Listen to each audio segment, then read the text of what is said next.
Hello, one and all, and welcome to the SuperShow Podcast, episode number 218. I'm your host for this week, Jamie, and joining me, I'm very glad to be able to say, is a co-host that didn't just fall out of a coconut tree because he exists in a context in which all of us live and which video game podcasts came before you.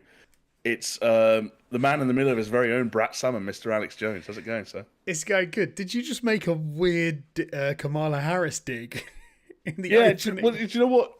Because last week was a bit of a weird one. For anyone that didn't notice, we actually didn't have an episode of the podcast last week because we felt there was so little news of any substance worth talking about. We just streamed Chained Together on the YouTube. So anyone who wants to see that VOD, go and catch it. But it feels like it's been so long since we spoke to our audience, and so much has happened in like the last 2 weeks. I don't think we've done a podcast since, well, American politics changed in some fairly significant ways.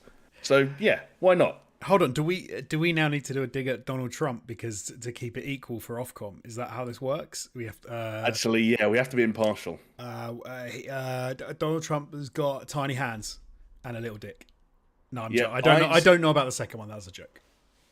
Hey, I also saw a very zoomed in picture of his ear the other day, Jonesy, and I don't know about you, but I have it on expert authority that ear cartilage takes years to heal, and I don't see any scabbing. I don't know what's going on there. Where's the ear? I saw the blood. I saw the world's biggest plaster. This is the new steel doesn't melt in fire, isn't it? Like the cartilage takes years to grow. Yep. Steel doesn't melt in fire. Jet fuel can't melt ear cartilage. That's it. Okay. Therefore, no assassination attempt. Donald Trump faked it, and yeah, okay, all good. Absolutely. For anyone wondering, like what direction we've pivoted in the last couple of weeks, we decided why talk about layoffs and voice actor strikes and Japanese samurais when you can just talk about politics. Maybe do a little bit of right-wing or right-leaning grifting and make more money than you've ever made before, seemingly.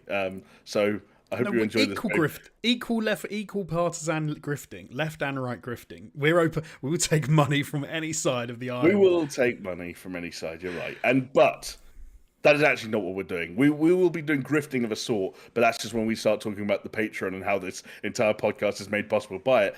But no, we're not skewing into politics. We're instead talking about, I was going to say video games, but the more appropriate way of talking about this week, Jonesy, is media.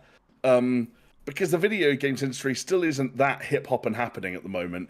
And one of the biggest things, one of the most headline-grabbing events that took place in the last week was San Diego Comic-Con 2024. So we're going to run through some of that, there's some movie news that I guess is adjacent enough to the kind of shit we usually talk about that hopefully you'll forgive us venturing into that direction.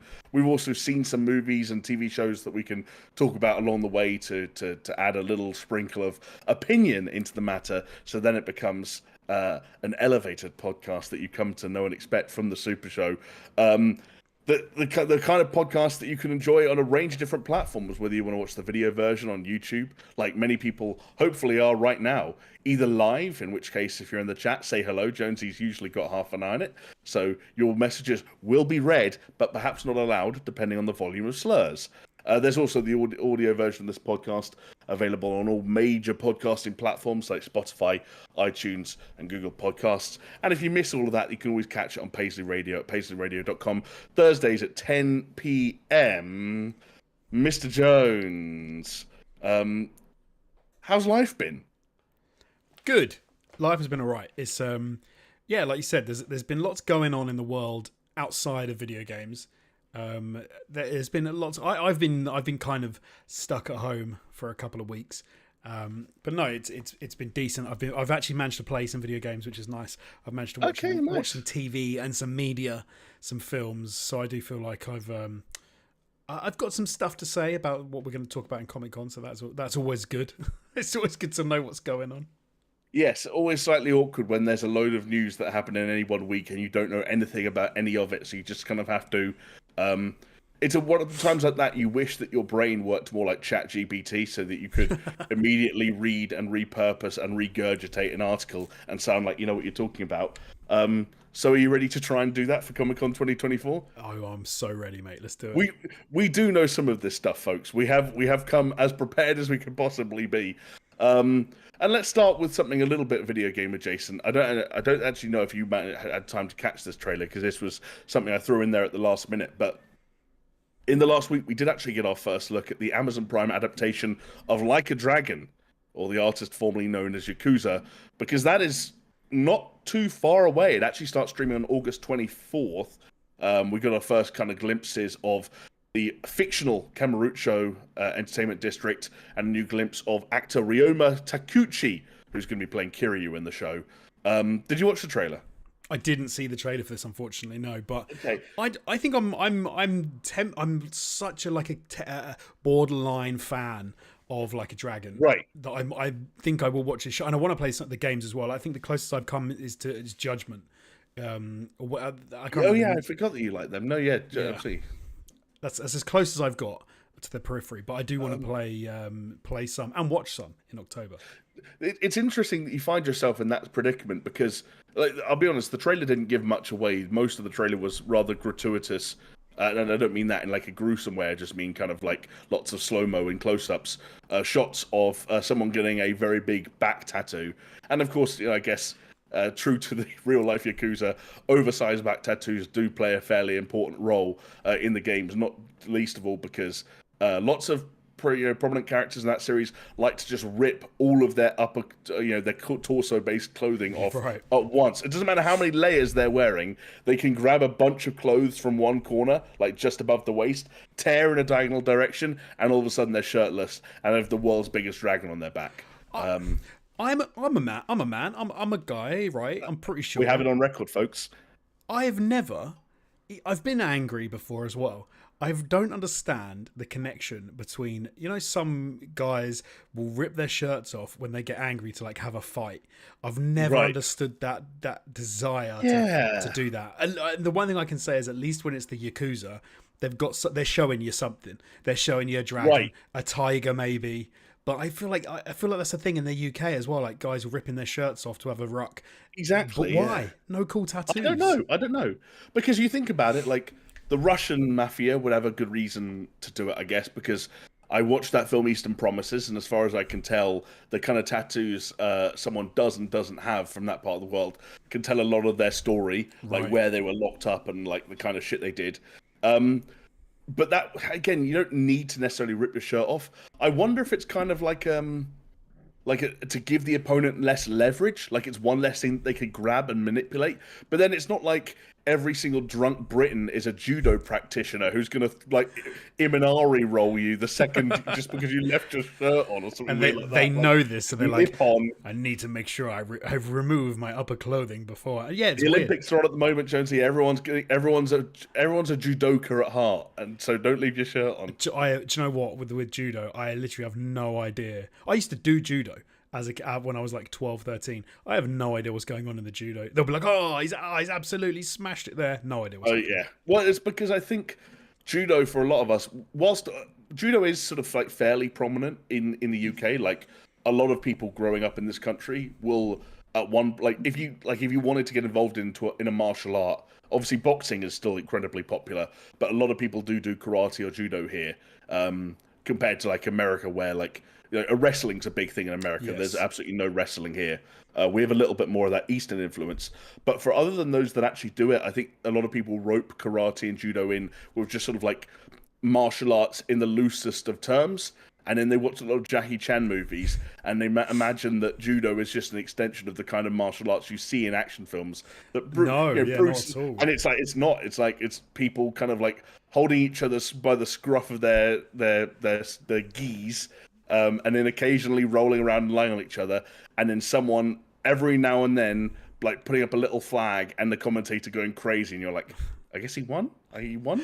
Maybe he won. Most famous judo practitioner I can think of outside of judo has got to be Ronda Rousey. Yeah, she obviously, I think she won bronze at the Olympics. So yeah, did pretty well. Yeah, certainly. I'd say, unless we're forgetting anyone, the most notable figure to take like Olympic judo into kind of another realm and to another sport and to stardom to a certain extent. She's a verified, she's a WWE personality and an actress and all sorts. We all saw that one Fast and the Furious film. Yeah, that was so bad. Yeah, so well, perhaps we'll have to watch Like a Dragon to figure out the definitive answer as to why men rip off their shirts before fighting. The other thing I was going to say about it, though, was that I'd be really interested to see what tone and sense of humor they capture with this show, because you talk about, like, the games are an investment, you know? There's so many of them, they're all linked, characters cross over regularly from some to the other, some are set in different time periods entirely, and they're all incredibly long and dense. And so there isn't, like, I think there's something about a Like a Dragon TV show that if it manages to encapsulate some of that lightning in a bottle, I think it could be a really nice entryway for people who have loved the spirit and the idea of the Yakuza and Like a Dragon games, but never been able to say, oh, I'm going to sit down and start at Yakuza 0 and play a bunch of 50-hour RPGs back to back to back, because that's a lot, you know? It is. It is, but there's a lot there to get your teeth into. Like I said, I've been on the periphery for a long time and want to would love to get more into it. And I think a TV series is probably a good way to get more of that without having to commit too much.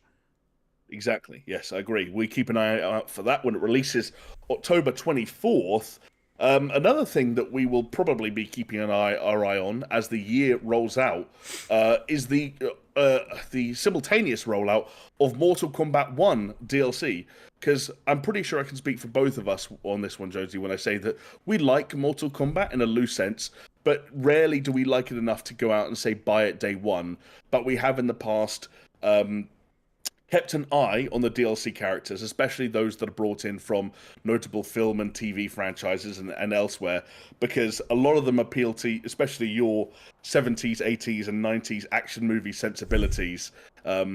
I remember one of the last sort of things, I wonder if you remember this, the last things we did before COVID was we went to Warner Brothers offices to sit there and see, I think that was when Spawn was being added to, it must have been MK11, and it was just us sat in an office room, like a meeting room within Warner Brothers, with someone who worked from Warner Brothers at the end of the table, but working on his laptop so that we could play the game, and in us feeling like we couldn't pick anyone else but Spawn because he was the new character. Yeah, he was. We're just trying to. We just spent an hour playing a game we'd already played, trying to find different combinations of looking at Spawn and figuring out his fatalities. But I guess the takeaway there is that adding in these characters from famous movies of yesteryear does work, and we are going to get more of them in Mortal Kombat 1's Year 2 DLC.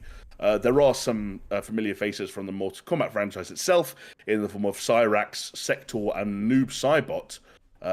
But the guest characters, if you will, are Terminator 2's T-1000, Ghostface, and Conan the Barbarian. Any of those tickling your fancy? T-1000 is a great shout for a Mortal Kombat character. Like that just like liquid metal abilities, and you could just imagine already like him like turning into a puddle, sliding around, and then reappearing to uppercut you with a metal sword arm or something. Totally epic. Conan the Barbarian, again, like I think that'd be very cool. Giant sword, super strong guy, all of that. Ghostface is I like the character of Ghostface, but it's obviously not going to be proper Ghostface, because that would be a very short fight, wouldn't it? Like, he would just immediately get his face pummeled off. 100%, because it's a teenager in a bit of under a sheet with a knife, and when you're facing off against Scorpion, who's going to use a harpoon to like rip your face off and set fire to you, Sub-Zero freezing your balls and all that, you're not going to last very long. So Agreed. There we go. I wonder how I'm sure they'll find some workaround for that. They'll take some creative license. Although, like, considering guest characters like these does always make me wonder, and like I'm far from an expert when it comes to things like trauma and PTSD, so I'll lean on you for this. Do you think coming at this stage in the game, knowing how far and how extreme they can go, do you think coming up with fatalities for Mortal Kombat characters is the best job in the world, or like just a recipe for committing suicide in your 40s? Oh, that's a great question. It's weird because there's got to be like peak fatality, right? Where it was the best job in the world, and you were so excited to just come up with it and figure out the animations and all of that. But at this point, it must just be like, who? Ghostface from Scream? Oh, all right. I guess he's gonna. Oh, I don't know. He's gonna chop you into little bits and then run away. Like maybe it just gets a bit dull Yeah, after a while. someone gets a phone call in the middle of a fight, and they're like, and they're getting, Imagine. yeah. Um, I'm still on the side of I think it would be a fun job to. I think the day that you're sat around, like let's say you're a designer and you're in like I don't know how they work at NetherRealm, but let's say you have subunits, like you're a lead designer and you have like a couple of juniors with you, then you have some artists and some animators and some programmers and stuff like that, and you're each like a little action team. And Ed Boon knocks on the door and says, you got the call, Jonesy. You're designing the T1000's fatality, and you've got 6 months to implement it. I'd be like, okay, yeah, fucking hell, like you're on. Let's do this. How buck wild can we get? And I'm gonna challenge you now. Pick any one of those DLC characters. Well, okay, let's go. Let's go for the TV ones. What do you think the fatalities will be? Do you reckon you can have a little pop? I think the T1000 is the one that has the most flexibility, and I guess that I mean that in a kind of a literal and a figurative sense, because I don't know, like he does so many like different things in that movie that there are different ways that you can different ways that you can implement it. Like the boring way would just be to make the one where his arms just become the really long, pokey, sticky things. But I could see that being more of a sort of something they incorporate into the general move set as kind of a slightly longer range attack, maybe. I don't know if there is something where, like, where he goes all gooey to go through prison bars. Like if there's some weird version of that where, like, I don't know, he can go gooey and then go liquid, then go inside someone and then reform himself while he's inside them, so they just burst out from him. But cool. they've done similar stuff to that before in Mortal Kombat. I know. What about he walks up to them and then turns into them? And that's pretty good. And then uses their own fatality against them. That would be good, and there would be a lot of people, again, on the animation team and so on and so forth, who would be extremely grateful to hear that that's how that worked. I'm now just thinking about shit from the movies, about, like... I think you nailed it with Ghostface. I think you nailed it with Ghostface. I think the fatality will be the phone will ring, and they'll pull their phone out, and it will say like, "Do you like scary movies?" And then he's gonna stab them through the side of their phone into their head or something. It's just gonna be it'll probably just be a really gross way of killing them with that kind of classic Ghostface knife. I haven't seen Conan the Barbarian in a very long time. I haven't seen Conan the Barbarian footage since I made a video about it for All Time Movies, probably about a decade ago now.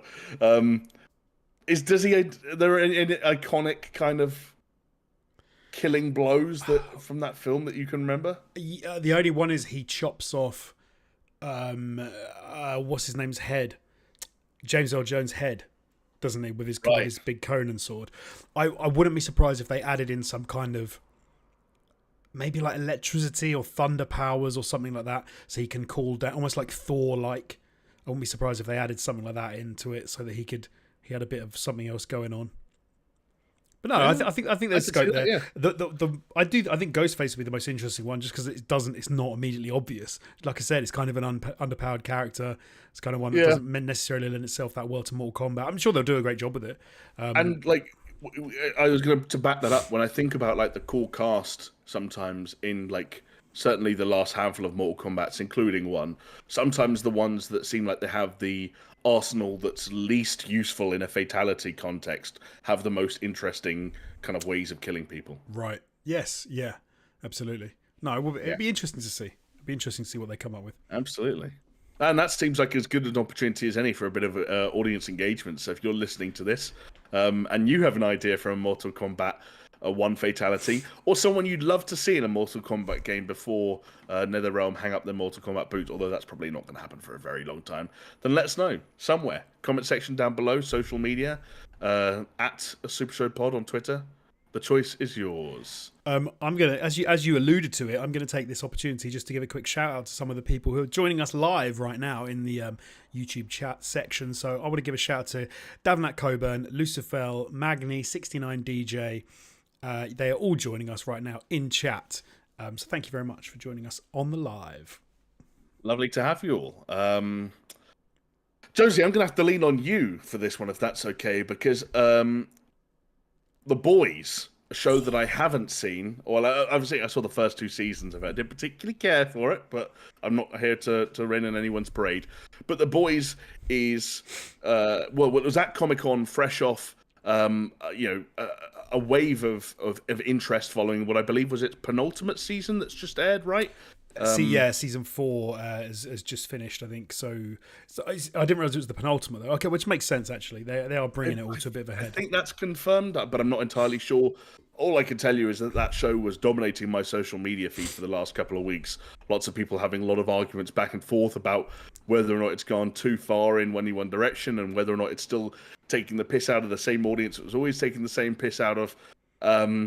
Remains to be seen, but what it seems to be clear is that The Boys aren't going anywhere anytime soon, even if the main show, the Primo show, might be wrapped up after season 5. We learned in the past week that we're going to get an origin spin-off show called Vought Rising, and it's going to be about the creation of the titular evil mega corporation and their weird, freaky legacy. And we've also had it confirmed that Jensen Ackles will be returning as Soldier Boy, and Aya Cash will be coming back as Stormfront. Set in the 1950s, it revolves around a murder mystery, and obviously there's lots of speculation already that it'll tie in to that 5th and final season of The Boys, in which people are speculating, Jonesy. I don't know if this is spoilery to say it, but Soldier Boy is likely to show up for maybe one final showdown with Homelander. That means nothing to me, so apologies if I've ruined someone's day. No, yeah. So Soldier Boy is one of the characters who he is. Oh, this is a problem now because I don't want to give away any spoilers either. Right, it's tough. But okay, I'll attempt to not give away anything. Soldier Boy is like the original bad boy of America. He's like Homelander before Homelander. Right. He's older. He is seeming. Okay, well you've kind of just alluded to it anyway. So in the sense that there's probably a reason he was around in the 1950s kind of thing. Or is that not it? No, it was. So he was thought to be dead, but as you've alluded to, he was discovered not to be dead, and that he was actually on lockdown in the in Russia, and then I believe that was season 2. I think was the end of season 2. Where you have the showdown with Soldier Boy, who is a bad dude. Like, this is not a nice guy. He's very Homelander, right? And there's a very good reason why. But again, let's not go too far down that route. I believe it. Knowing The Boys, it probably involved like sodomy at some point, but there we go. But I'm a massive fan of The Boys. I think it's great. Like, I've got one episode left of season 4 to watch. I'm also watching Gen V, which is the other spin-off that they did about The Boys. And Stormfront was a great character. She was obviously the Nazi character, I think, from season 3, who also, like Soldier Boy and Homelander, like, doesn't really age. Which is how they're able to be around for such a long time. And a very powerful character. Not powerful enough to not get cooked, but there we go. So to bring her back as like the Nazi character, and to bring Soldier Boy back, who is the sort of the typical, like the pinnacle of that all-American hero jock guy. He's Captain America, but messed up, which I think is an interesting concept anyway, as The Boys is very good at parodying all of that sort of superhero goodness. So no, I think this sounds like a very interesting series, and I think, like a lot of people, I'm super keen for more The Boys, just because I think you need that. I think we've got to like peak Marvel.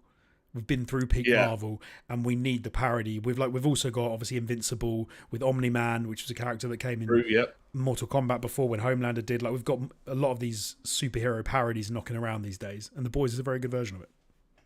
Yeah, from what I can tell, it seems to have found its audience, and for the most part, they've kind of stuck with it, and I'm sure they will through all these spin-offs. For what it's worth, spin-offs really seem to be kind of like the story of the day as far as TV is going. It seems like a lot of studios are kind of, as another way of sort of a risk aversion, if you will, are kind of doubling down on their successful shows and just creating more and more spin-offs. We're talking about it now with The Boys, and then you mentioned Gen V, which is still ongoing, and now Vought Rising, which is going to be added to the list. Obviously, one of the originators of it was The Walking Dead, which, I've lost track of how many different offshoots there are of The Walking Dead, and characters that died have come back, and like Norman Reedus' character has got his own show, and there was the Mexican Walking Dead. I think there's even shows about some talk about some kind of Mexican version of The Boys. It feels like that's Right. always the next thing. Is like now we want something to target the Hispanic audience. I was just reading the other day that Dexter, obviously Dexter came back for that kind of like Final Blood, was it? yeah, exactly. Yeah. They're kind of like, we're gonna sorry it ended on a bad note. We're gonna come back and do right by it. Now they're doing a thing called like Dexter New Blood or something like that, which is about a young Dexter and how he became a serial killer. That was it. Yeah, that was And now, the new one. Yeah. But now they're doing another new one called Dexter Resurrection, which is Dexter coming back again, which starts filming next year. Michael C. Hall is coming back, and so he was asked about this, and so I haven't seen how Dexter. What did you say it was called? Like New Blood or something? I think it was called. It was like New Blood or Blood and something. I'll look it up while you're Blood and Guts. All I know is that like this was all happening sort of in and around Comic-Con this past weekend, and Michael C. Hall was asked in an interview like, "Hey, when Dexter came back like a couple of years ago, he also got another pretty definitive ending. How is he going to come back again?" And all Michael C. Hall said was, "It's pretty cold out there." The implication being, I don't know what happened to Dexter at the end of that show, but he's probably going to survive whatever it was. And he's coming back again. You're right. It was Dexter New Blood. But so the reason I'm guessing he's saying it's cold out there is because he's shot at the end of New Blood. Right. His son shoots him. And he's then obviously, I think it's supposed to be like the end of it. It's supposed to close off that loop of serial killery goodness. Which obviously they've decided to undo by saying, hey, this is I think it's Alaska. So I guess if he's in the snow, in the ice, in Alaska, he's shot and then it slows down his body temperature and then he survives, which is... Must be, yeah. So, yeah, it's Dexter. It was Dexter New Blood, Dexter Original Sin, and Dexter Resurrection. Hence, I mean... What's kind of Original Sin? I've not even heard of that. Original Sin is the prequel series about young Dexter with Christian Slater playing like his dad or something like that.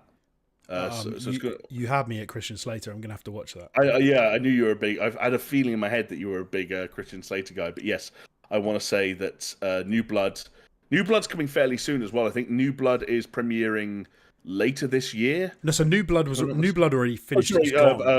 Original Sin. I'm getting... Right. Their naming conventions are not good.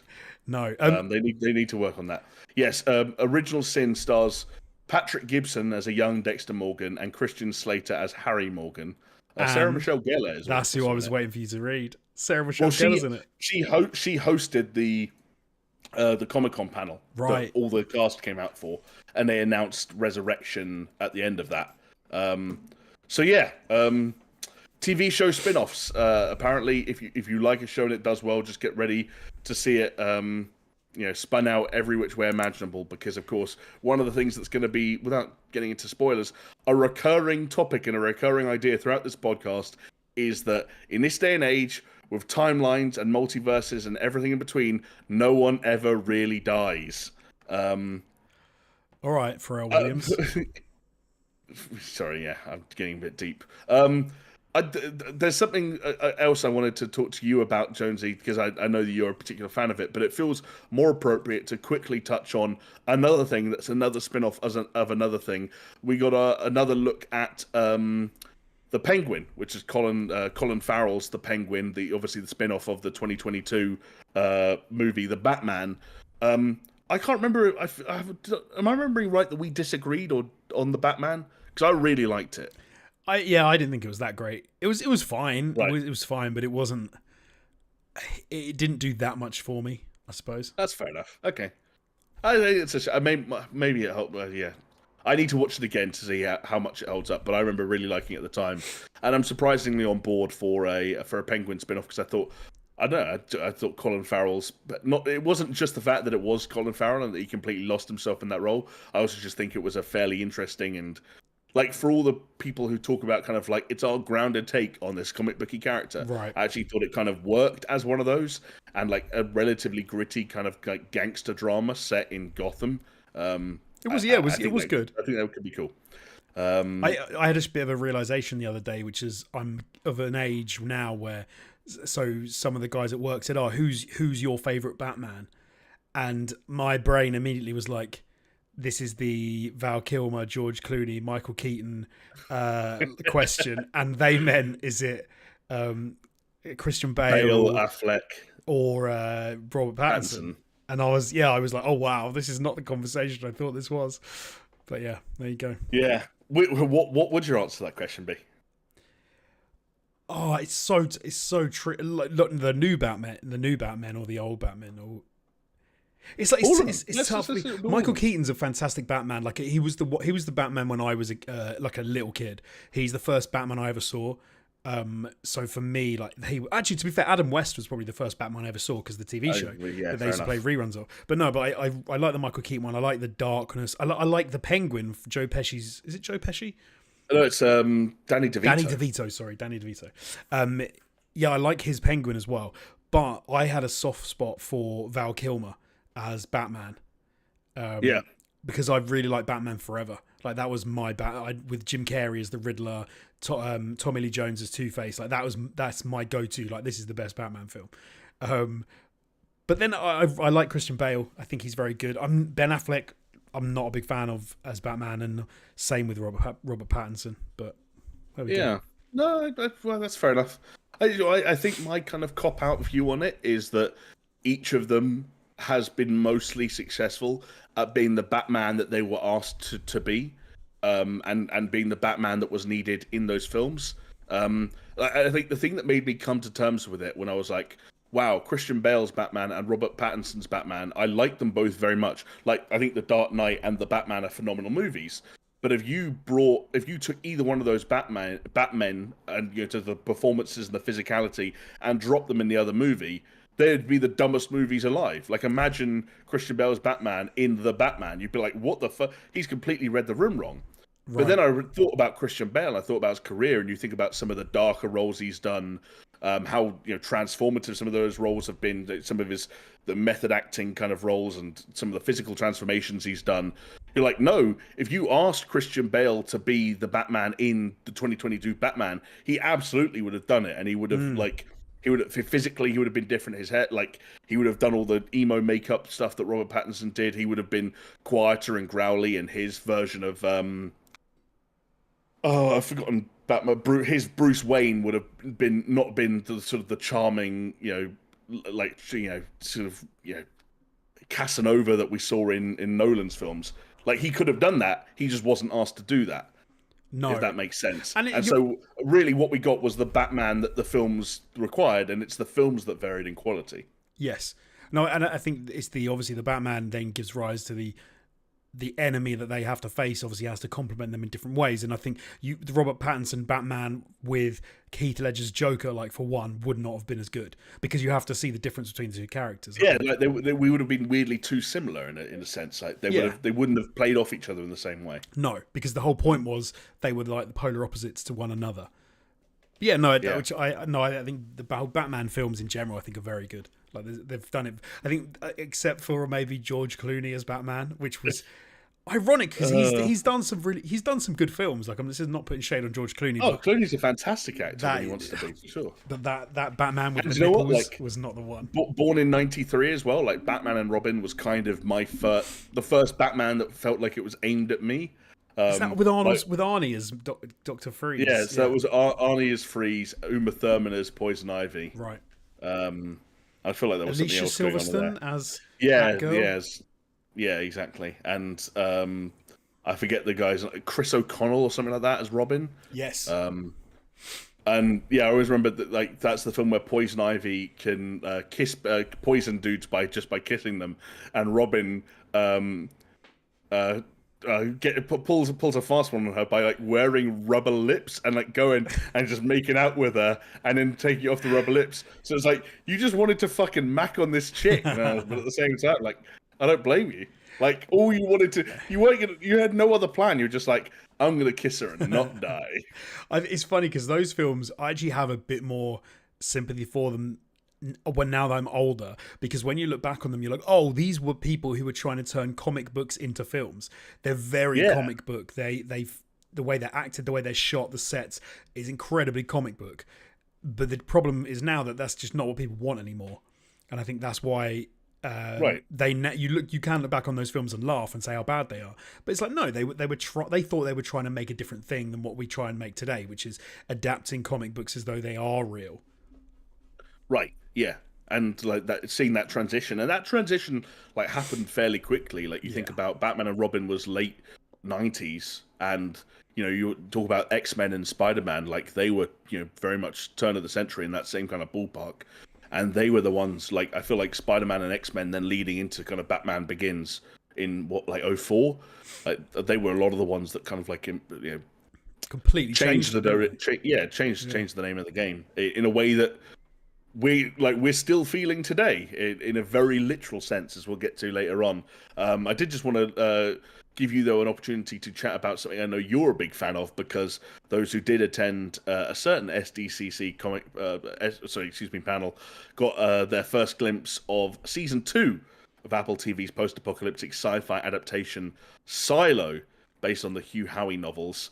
I don't think we know much about it as members of the public, other than that it's coming on November 15th. I presume, though, that this is one that's kind of right up on your radar. Yeah, so I read the books a number of years ago, and it's one of those ones where the adaptation is so good that as I was watching the trailer, not knowing what the trailer, because the books are called the Wool series, and this is obviously called Silo. Sorry, did you say wool, like sheep's wool? Yes, yeah, wool. Okay. Because it comes from when they leave the silo, they have a little bit of wool and they wipe the camera so you can see out into the desolation of the surface. Okay. Obviously, these are called Silo, but I watched the trailer for Silo not knowing it was based on wool, and was like, hold on, I know these characters, I know this place, I've imagined half of this. Like this is such a good adaptation, which I think Apple have done some really good work over the years, and this is for me definitely one of it. Very good series, can't recommend it strongly enough. The end of series 1 was like a lot had happened, and a lot more needs to happen. There's some big revelations to be had in that second series and going on. So no, definitely looking forward to that. Can't wait till it comes out. Oh, November cannot come soon enough. But that kind of brings an end to the non-MCU portion of San Diego Comic-Con 2024. Basically, everything else that we've got left to cover comes from the Marvel Cinematic Universe.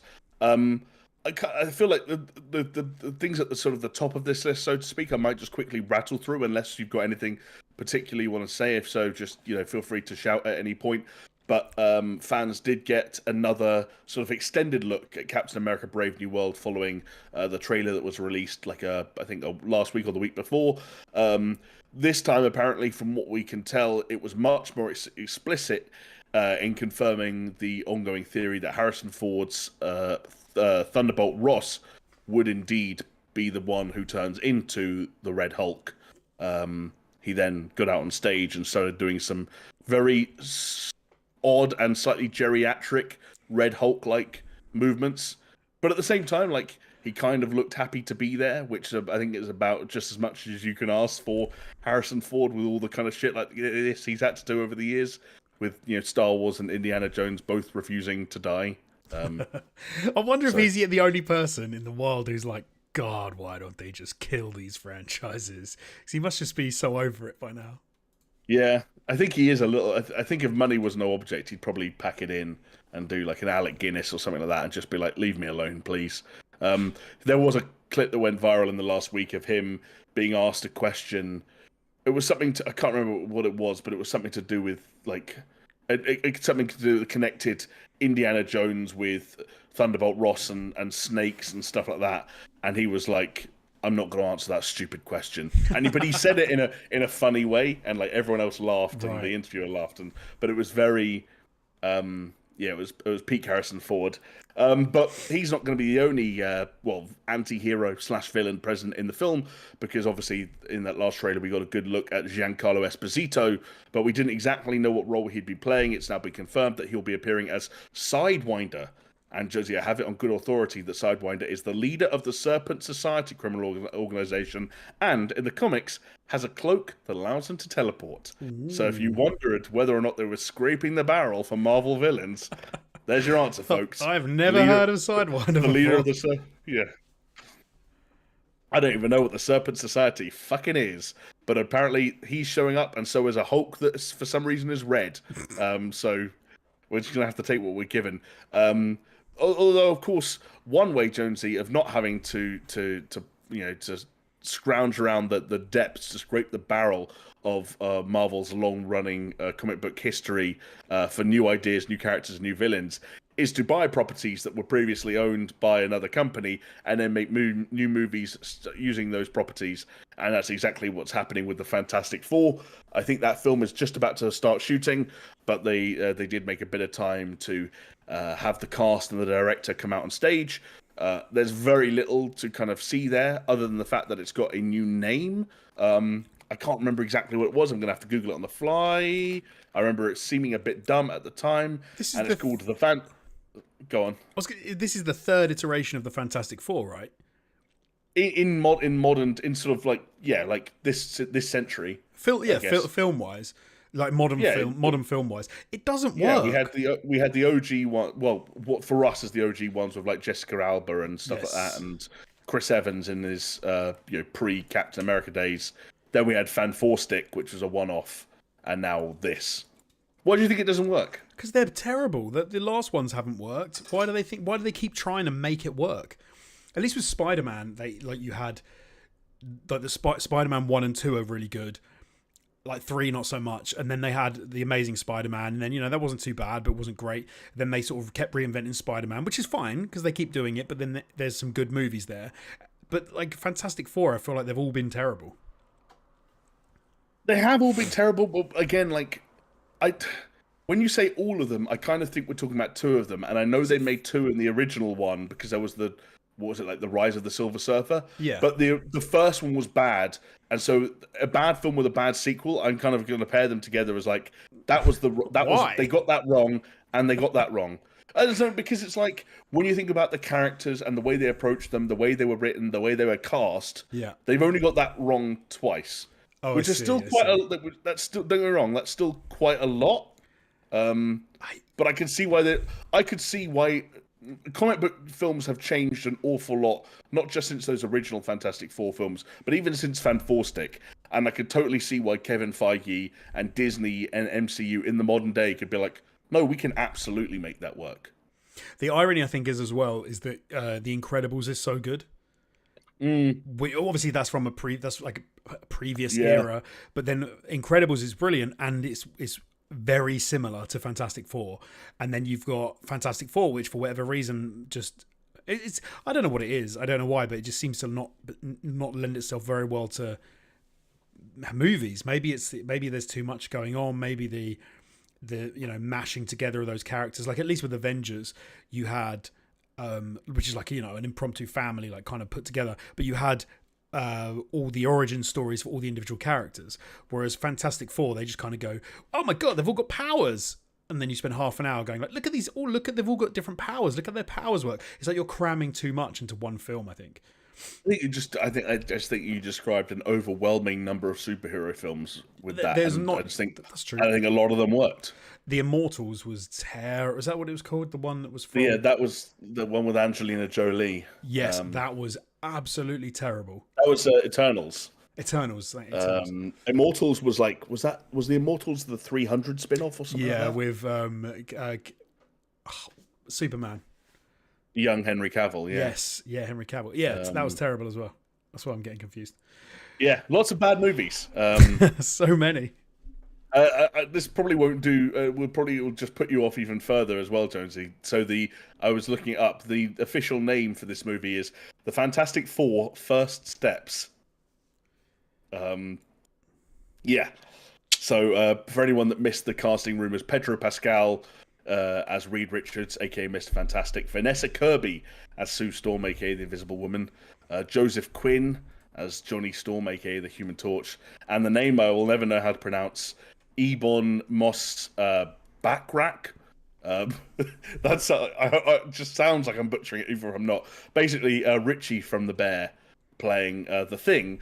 And I also feel like I need to say, just because it's a cool fact, The Office UK's Ralph Ineson He probably hates being referred to as that. Playing Big Baddie Galactus. That's due out in July of 2025 and will represent the first film of Phase 6, which also meant, and this was something they confirmed on stage, that the Fantastic Four will factor into the upcoming Avengers films, because we are now reaching the point in the phases, if you will, where the Avengers have to start becoming a thing again. And that's the other thing that I actually don't mind about this, Jonesy, is that, like, when I think about Phase 4 and so far in Phase 5, and I think about the Eternals, and I think about Shang-Chi, and I think about was that film called The Marvels?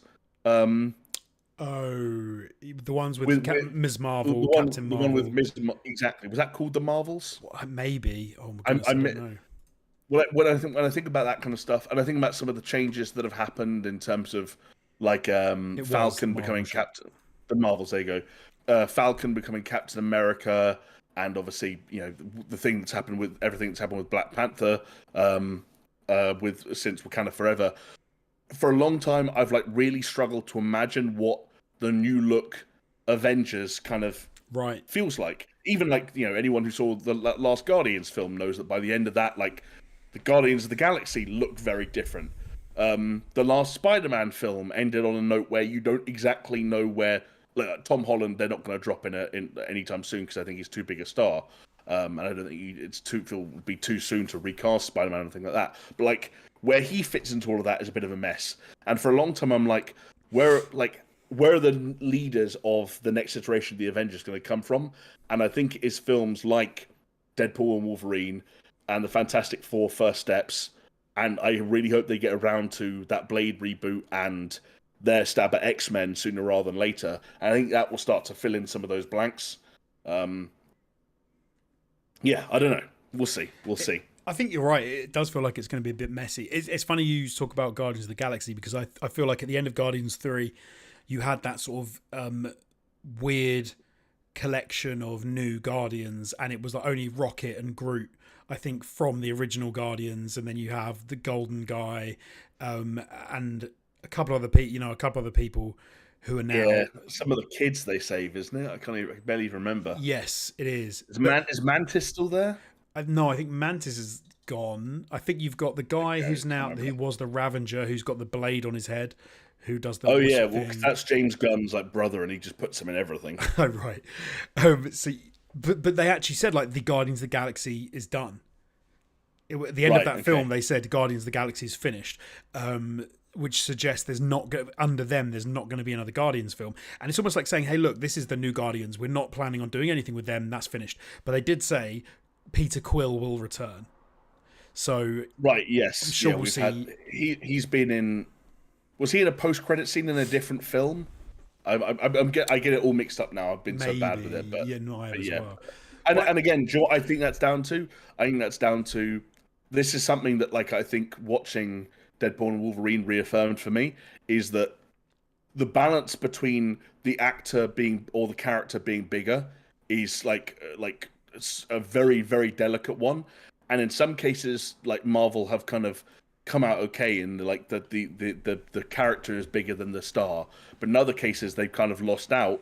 The star's become bigger than the character, and killing them off or ending their storylines is a huge loss to kind of the broad appeal of the films and box office potential. I think Chris Pratt and Star-Lord is one of those, unless you go in and hire someone who is outrageously famous to be a new Star-Lord or something like that. Chris Pratt is the kind of if you're gonna be killing off, I hope Avengers Endgame isn't spoilers by this stage, but if you're gonna be ending the storylines of Captain America and Iron Man and Black Widow, and there need to be transitional characters, and then there need to be kind of the young crew kind of following through afterwards. Right. And he strikes me as a transitional character. The only thing I would say is about this whole thing, I know they weren't going to do it, but I almost would have liked to have seen more of a clean break with regard to Avengers, and then bringing in the new Avengers, if you like. Whereas they do, it is the lines are a bit fuzzy. There is a little bit messy. They've still got a lot of the same characters that have just moved around, shuffled around a little bit. And the fact that they've introduced the TV component to it means that there's actually been more Marvel content than ever before. Right. But it feels like we've had less kind of important Marvel content than ever before. And I'm sure, I know some of those TV shows are quite well liked, but like, I don't know, they haven't been for me. It hasn't really clicked. No, me either. It doesn't feel like we're building towards something. But whether it feels like it or not, we are building towards something, and we learned a little bit more about that something as well in kind of the closing element of our SDCC wrap up, Jonesy. Because let's be honest, after everything that happened to Jonathan Majors and his character Kang, and that the future of that being kind of left up in the air, it felt like even I'm sure on their side, on the Marvel side internally, they were probably asking themselves a lot of questions about. Like, where do we go from here? Who do we kind of prop up to be the next new big bad? And how do we feed into something in the way, like, so to make the Avengers relevant again? I think they have kind of... But I think they're too far along in their current phases to actually answer that question in a meaningful way. And so I think, they've done the next best thing, which is bring in a really big character and bring in someone very, very big to play them. So for anyone that missed the news over the past week, first of all, Joe and Anthony Russo will be returning to helm what are going to be called Avengers Doomsday and Avengers Secret Wars. And if the subtitle of the former of those two titles wasn't enough of a clue, we are going to see Doctor Doom appear as the big bad in at least that first film, probably both of them. And the big mic drop moment is Doctor Doom is going to be played by none other than Robert Downey Jr. Now, is this just a random thing where Robert Downey Jr. is going to play Doctor Doom and we'll never speak of it again? Is this going to be a multiversal Tony Stark variant who became Doctor Doom instead of Iron Man? Those are all questions that I'm sure are going to be answered in one way or another. I personally kind of almost hope they go with something more of the latter. Not because I think it's necessarily more interesting, but because it hurts my brain a little bit less than just pretending I don't know the biggest film star on the planet.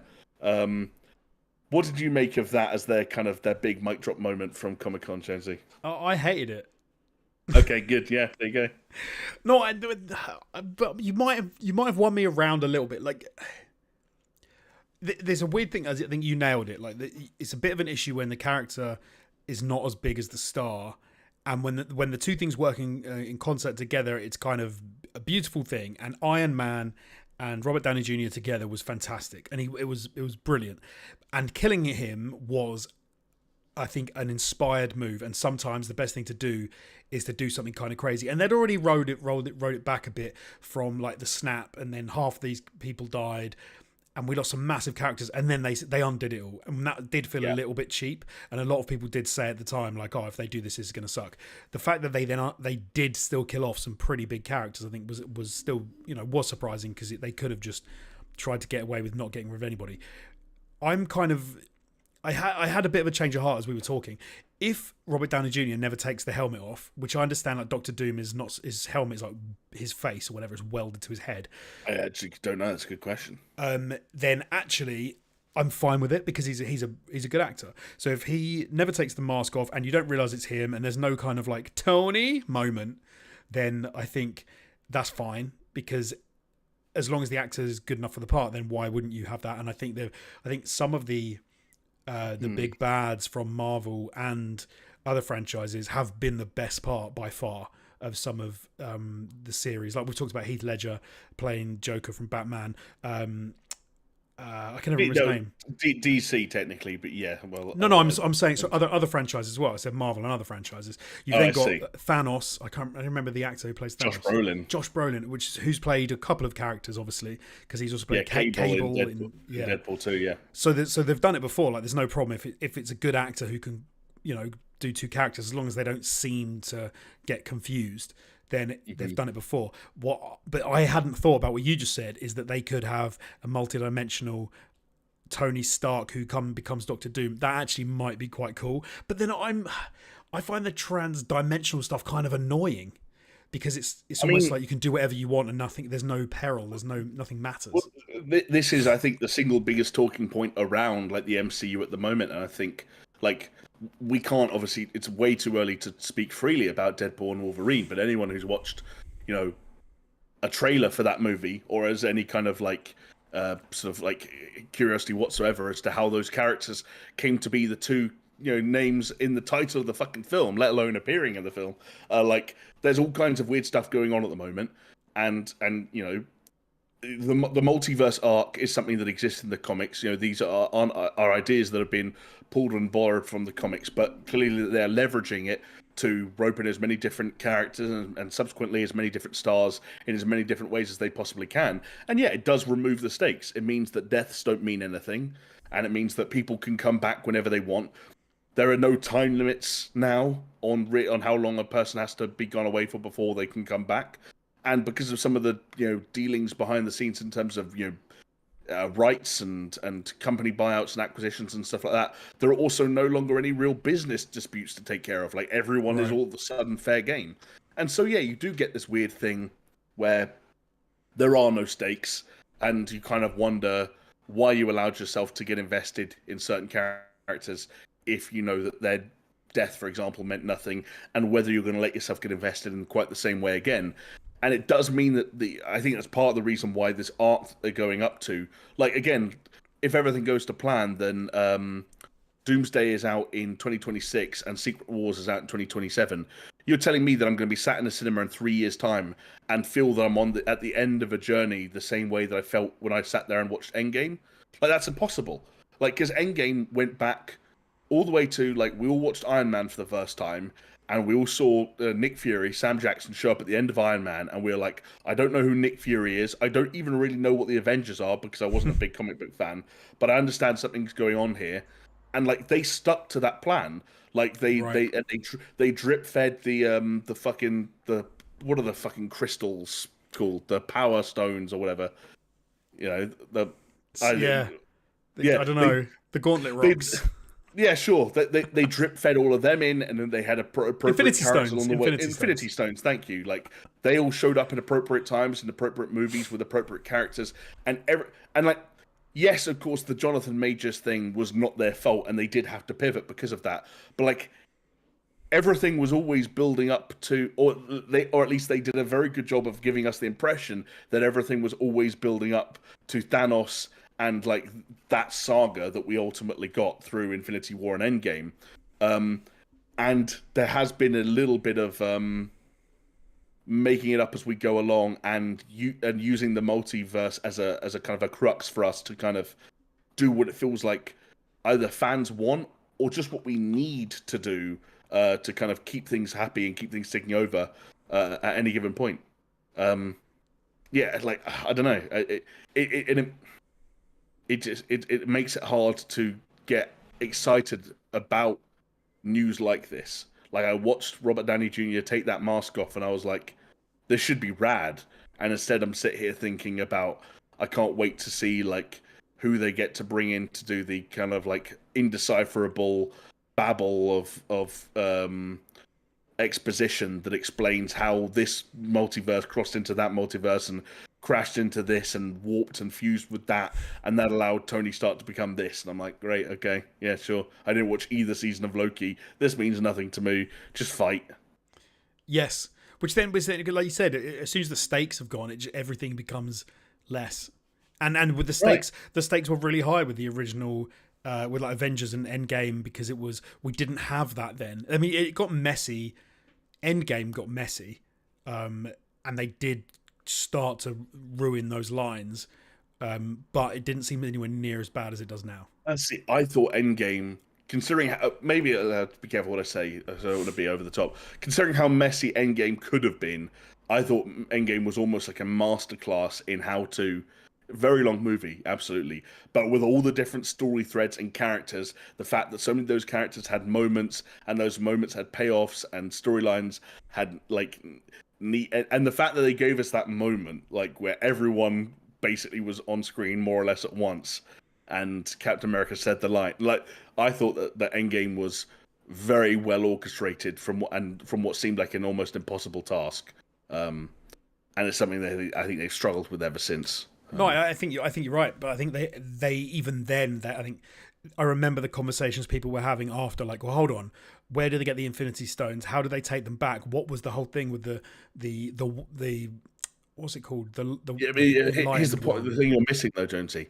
If you walked out of that theatre with questions like that, you're a nerd.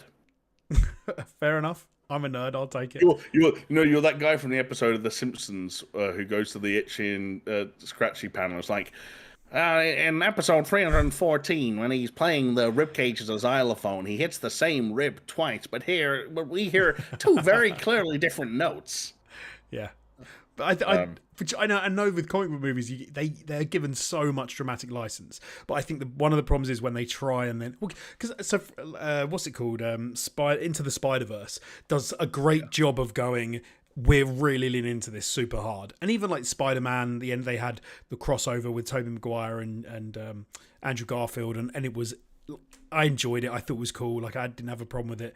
I think that sort of stuff is fun in its setting. But when I do think the lack of risk, because, so for example, like you said, Tony Stark is dead, Black Widow is dead, and they did a whole thing where it's like, and they can't come back. You can't do any shenanigans with time to make them come back. Like, you don't need to. You could just pop one dimension over and just get one, like with Gamora. Yeah, or just ignore or like go back in time. Like Black Widow's film came out after she died. Like in terms of chronological order of the films releasing. Right. Yeah. So you can. So why not? It doesn't matter. You can do whatever you want. Like, you just make Iron Man 97, and it's like, this is a film about Tony Stark just before he built the first suit. Yeah. Yeah. And of course, the problem then is it couldn't be an Iron Man film by definition. It would be like Iron Man 3 then, wouldn't it? Yeah. Well, there you go. That almost, I think, does it for our comic book chatter for today. I think when we're doing a catch up, there's a couple of other bits that we might speak about for a bit, but I actually have absolutely zero gauge on how many of the people who watch or listen to this have any interest whatsoever in us talking about comic book shit. So if that was like nails on a chalkboard for you, then I apologize. The rest of this show is more video game themed.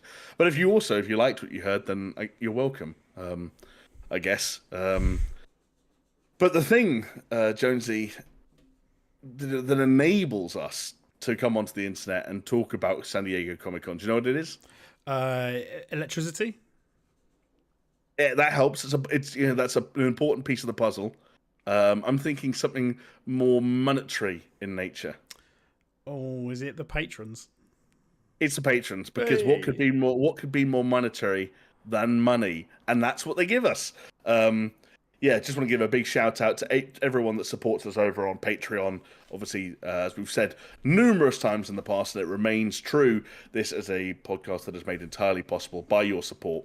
So everyone that has gone over to patreon.com/SuperShow and taken a look at the offerings and seen fit to throw us a couple of dollars or whatever your local native currency is, we very much appreciate it. There are a range of different rewards and perks and benefits that you can get depending on what tier you pledge at. So if you're interested in stuff like access to our Discord server, previously unreleased Patreon exclusive content like Patreon exclusive videos and Patreon exclusive podcasts, spoiler casts and all that kind of jazz, then the place to go is to patreon.com/supershow. Take a look at what you find when you're there, and if you like what you see, then you know what to do.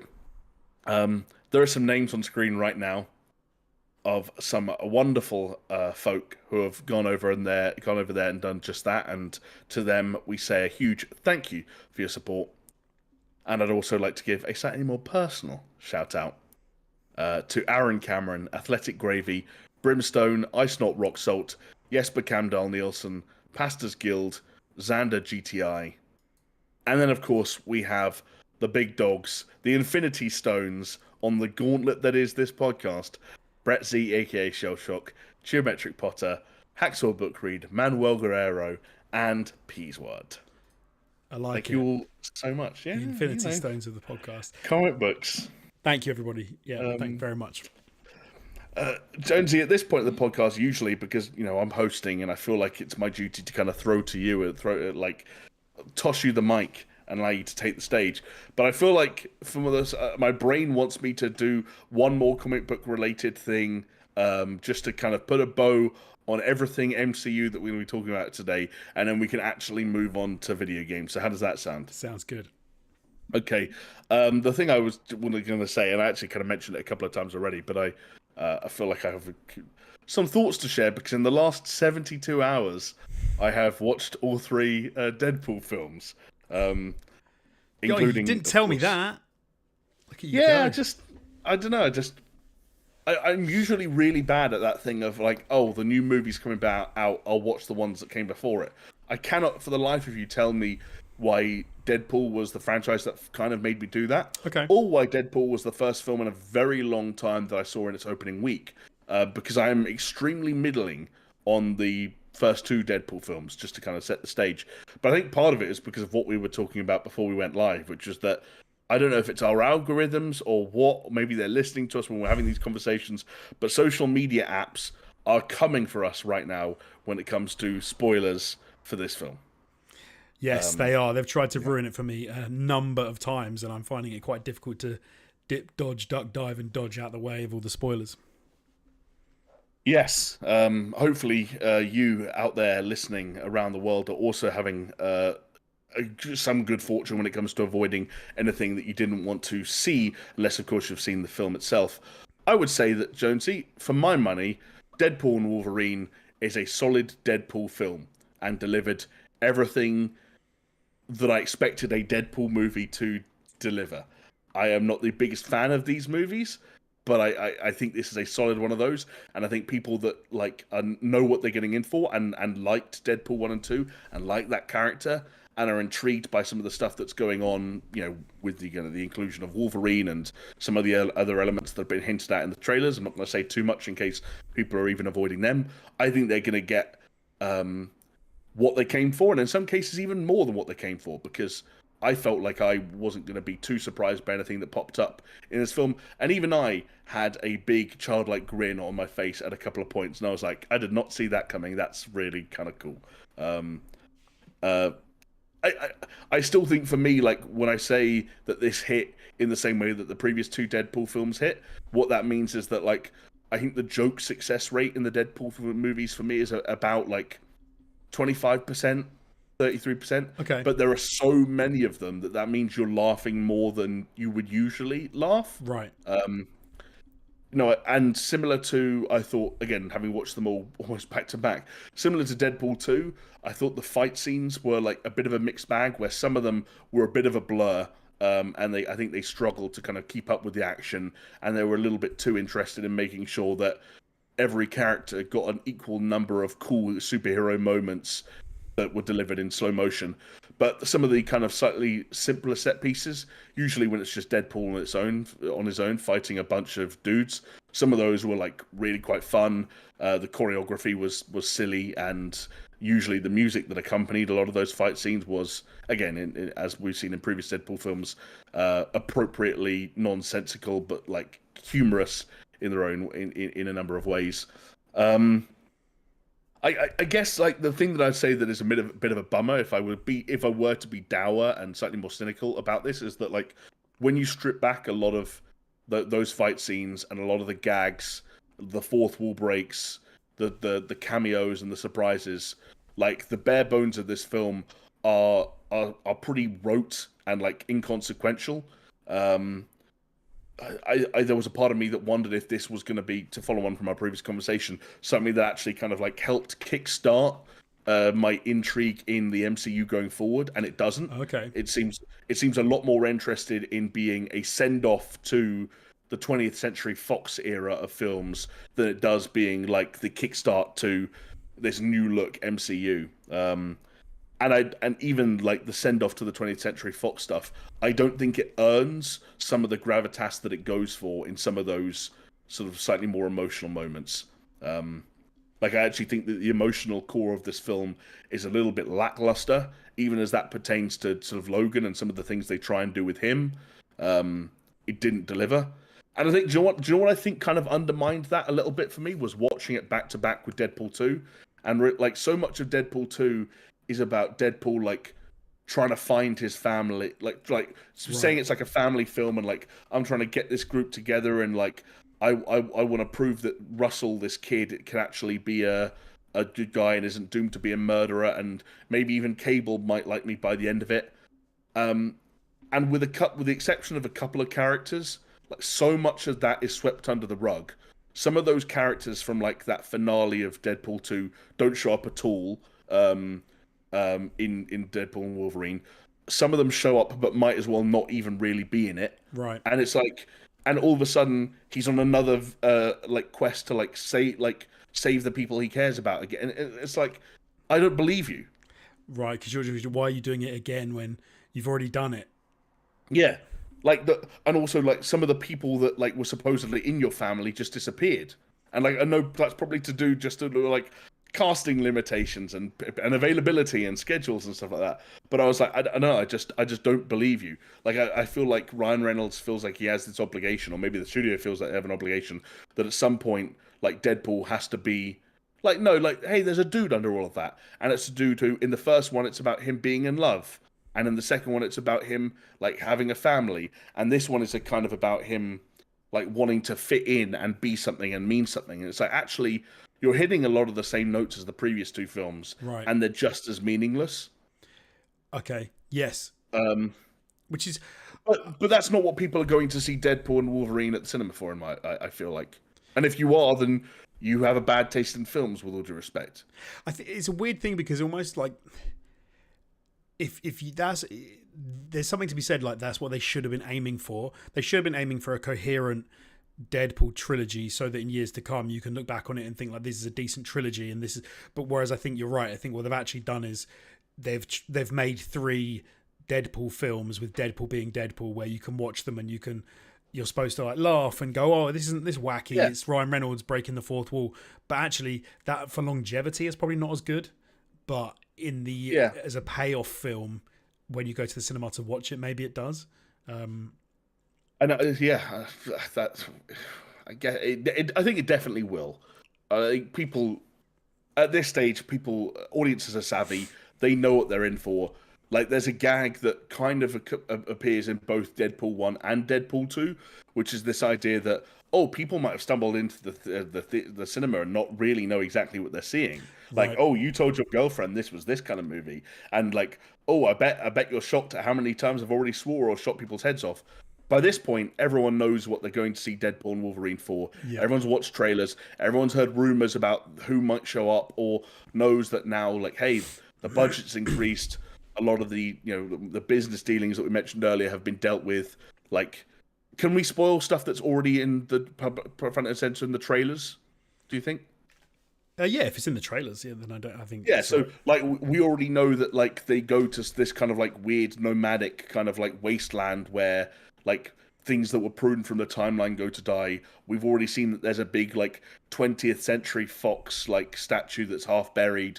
Like we've already seen like the OG like Sabretooth and Toad from the X-Men films like in it. So like some of the directions they're going in, some of the things they're pulling from. And it's not hard to kind of imagine, like, I think that going to see that film, to see those things, like those surprises, like there's still value in that, depending on how much a cinema ticket costs at your local multiplex. I think I only paid about £8, so I'm relatively happy. And there were also, I don't know if this is an indication, I think this is more an indication of how front-loaded these films are rather than how they're performing at the box office, because it's obviously smashing it. But I was one of 4 people in my screening. Oh, wow. Okay. But what time did you go to see it? Like 11:30 in the morning on a Tuesday. There you go. No one else is going to be there then. That's not the time. Also, on like either the hottest or the second hottest day of the year so far, in the middle of summer.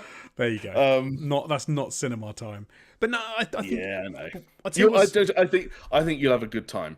Absolutely. Like I think you'll be thoroughly entertained, and I think there are already some things that I can't wait to talk about. I'm not going to be able to see your reaction, but I can't wait for you to tell me what your reaction was to. Okay. But I tell you what's funny, because so the Deadpool comics are kind of like that as well. They often, I don't think they don't ever leave you feeling like you've gained anything. It's just like a wild ride, and it's obviously and it's stupid. like, and they're kind of crazy, and which is why I don't necessarily think that's a bad thing when it's with the films. But like I said, it's a bit of a shame that maybe in years to come we'll look back on them less fondly because they didn't do more to kind of build a trilogy or build like a more coherent storyline throughout. And I think the thing that kind of clashes with this one is that there's a specific element of it that it's not to do. I've got to be really careful what I say because it's not to do with the movie. It's a choice they make that's separate to the movie, but is still kind of like tied to the movie inseparably. That I think when I saw that, I was like, oh, they think they've made something that's a lot more meaningful than it was. Oh, okay. And that's the part that I'm interested to see people's takes on. And full transparency, I've already looked up some takes online, and I might be in the minority in thinking that they didn't earn something that they do in this film. Right. But we'll see. Time will tell. Deadpool and Wolverine in theaters now. You got any plans to go and see it? Yeah. Yes, I have, but it's just related. Some holidays. You got the kids to ship off somewhere. Exactly. So just waiting for a time when it works, when we can get the kids somewhere else and we can go and watch. I started rewatching Deadpool 1 the other day. I've not seen it for a couple of years, and I will say, I do think he's perfect for the character, but I do think Ryan Reynolds' Deadpool feels a little on the nose for me now. Sometimes when I see some of that, like when I first saw it, I was like, oh, this is such like grade A casting. But now some of the lines don't quite land in the same way. Some of it is a little more So, I'm completely with you. Right. Well, I haven't. I'm going to rewatch two, like as you've done. I'm rewatching 1, and then I'm going to rewatch 2, a bit ahead of seeing 3.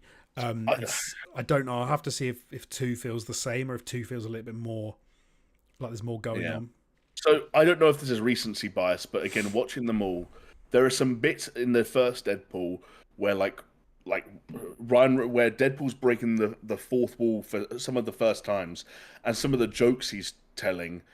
Like I remember thinking, like I'm actively struggling to watch this. Right. Like there's one bit very early on where he's kind of sitting on the bridge just before he jumps off to drop into the car, and he says about Logan, and he says smooth pair of gold silver globes down under. Or something like that. It does an Australian accent and makes a reference to Wolverine or Hugh Jackman's testicles, and I was like, "That's cringe. That's just a bad joke." It's actively what I would say. I was thinking of that bit when I was saying so. It's actively cringe. It doesn't I remember watching that and pausing it and thinking, "Should I bother rewatching Deadpool and Deadpool 2?" He's got a lovely pair of smooth criminals down under. That's what he says. That was exactly it. Yeah, I think that Ryan Reynolds gets better at playing Deadpool with each film, right? And that Deadpool and Wolverine was the least obnoxious the least like actively like cringy that I found him.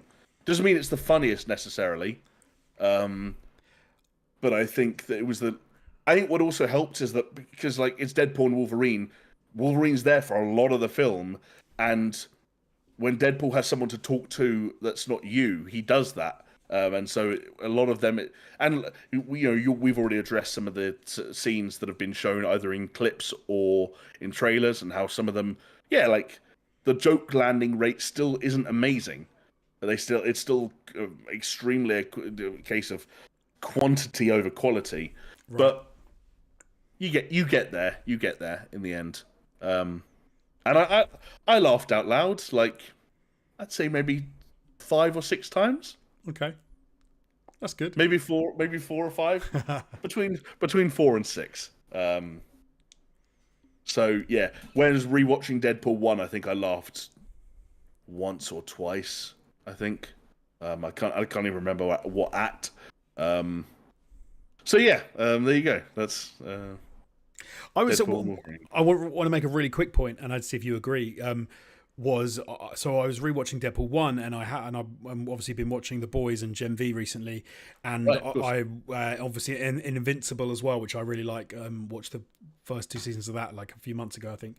And I was kind of thinking that I think Deadpool 1 is maybe the breakthrough film that allowed shows like The Boys and very over the top with like nudity and gore and stuff to become like real mainstream with regard to inside of like superhero things. I think Watchmen was one that is the other one I think that did it for me. I think Watchmen and Deadpool are maybe the ones that are right up there that maybe kickstarted this whole thing, which I do really appreciate.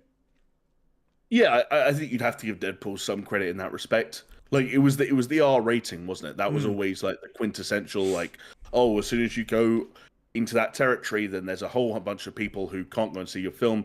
And you looked at box office records over the years, there was a clear divide to the point where, like, up until the Deadpools of the world, you were still talking about like The Matrix Reloaded and The Passion of the Christ, films that are, at this stage like 20 years old, as some of the more notable R-rated success stories. But I think there's R in the sense of like serious R's, where it's the swearing and the violence which gives it an R. Whereas I think Deadpool was like the stupidity, the swearing and the kind of the grossness that you now see in things like The Boys, like Gen V, which is all the humor attached to it as well, which I do think.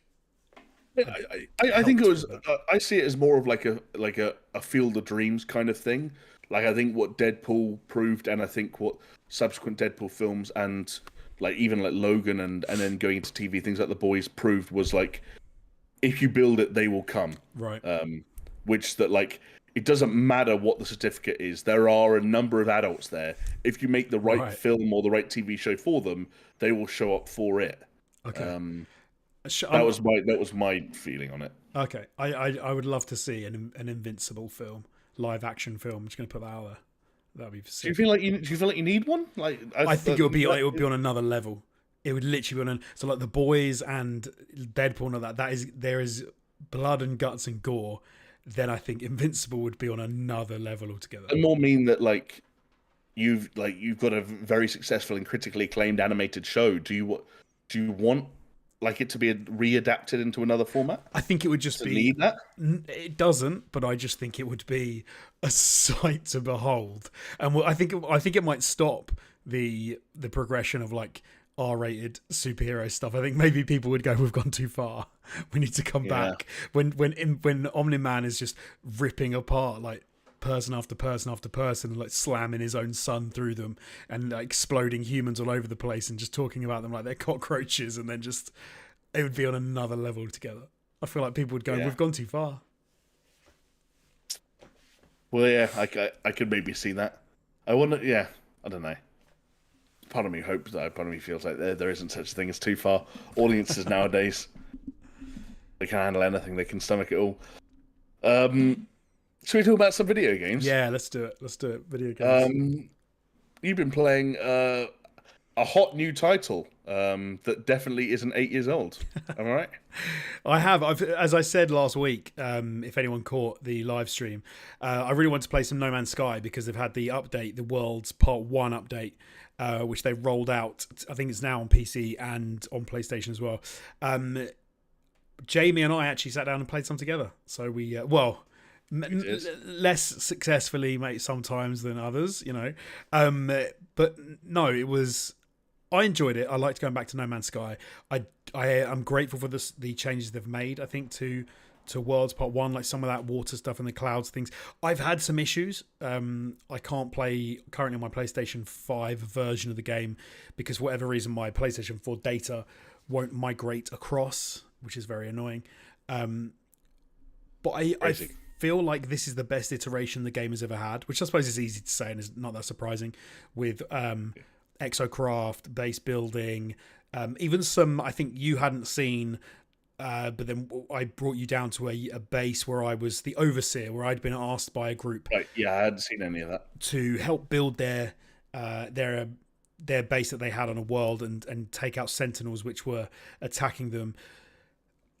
That all having been, and I did have a good time, but I probably spent another like 4 hours with No Man's Sky in the past week, just like messing around and doing stuff, and obviously with Jamie as well, with playing together some multiplayer stuff. I will say at this point, like there's still and which seems a bit silly because it's 8 years in, there is still work to be done, and there's still fixes that need to happen. We had issues playing together. Like I said, I've had an issue with migration. Even just like, I think you couldn't see me as a waypoint on your map. You had to, right, yeah. which is kind of hard to find someone when you can literally have planets the size of planets. It was lucky that I could see you, so I could get to you. I do think I'm going to keep playing it this time. So I've now spent 32 hours, I think, or 34 hours in total playing No Man's Sky. It's a good time. It's not that, but that doesn't seem like that long when you consider like games like Death Stranding and the 50 odd hours or whatever. I mean, 30 hours into a massively open game where you can do whatever you want. Is it that long? I don't know. I suppose not. No, it's long. It feels long for me because my No Man's Sky saves usually get about 3 or 4 hours in, and then it get brought to an untimely end. But I do think they've done, like, even going to the space stations and things now, they're so different, and ships have got, you can build ships, you can change parts. There is a lot more to this game than there used to be, and like you can do a hell of a lot more. And the whole focus on the story thread in the game is almost non-existent anymore. It does seem to be build your own adventure, like find a planet, settle down, farm resources, build a base, have a great time.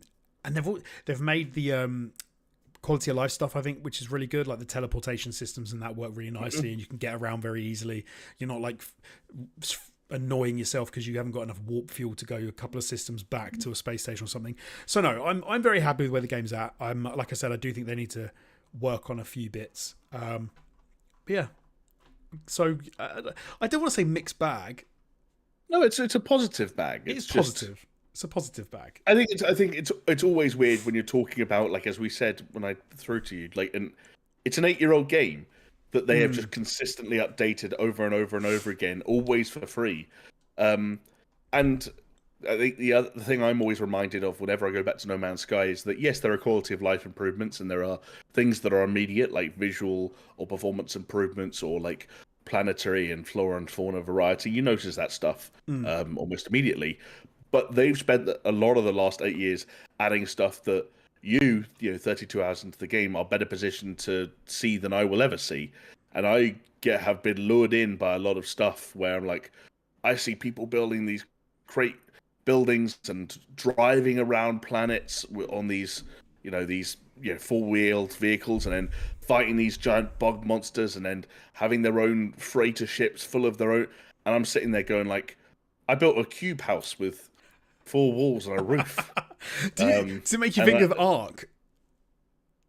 Yes, exactly. You watch a trailer for Ark and you're like, I can't wait to ride the back of a pterodactyl with a giant LMG, and you start playing Ark and like, I'm just this ugly dude who's shitting all the time.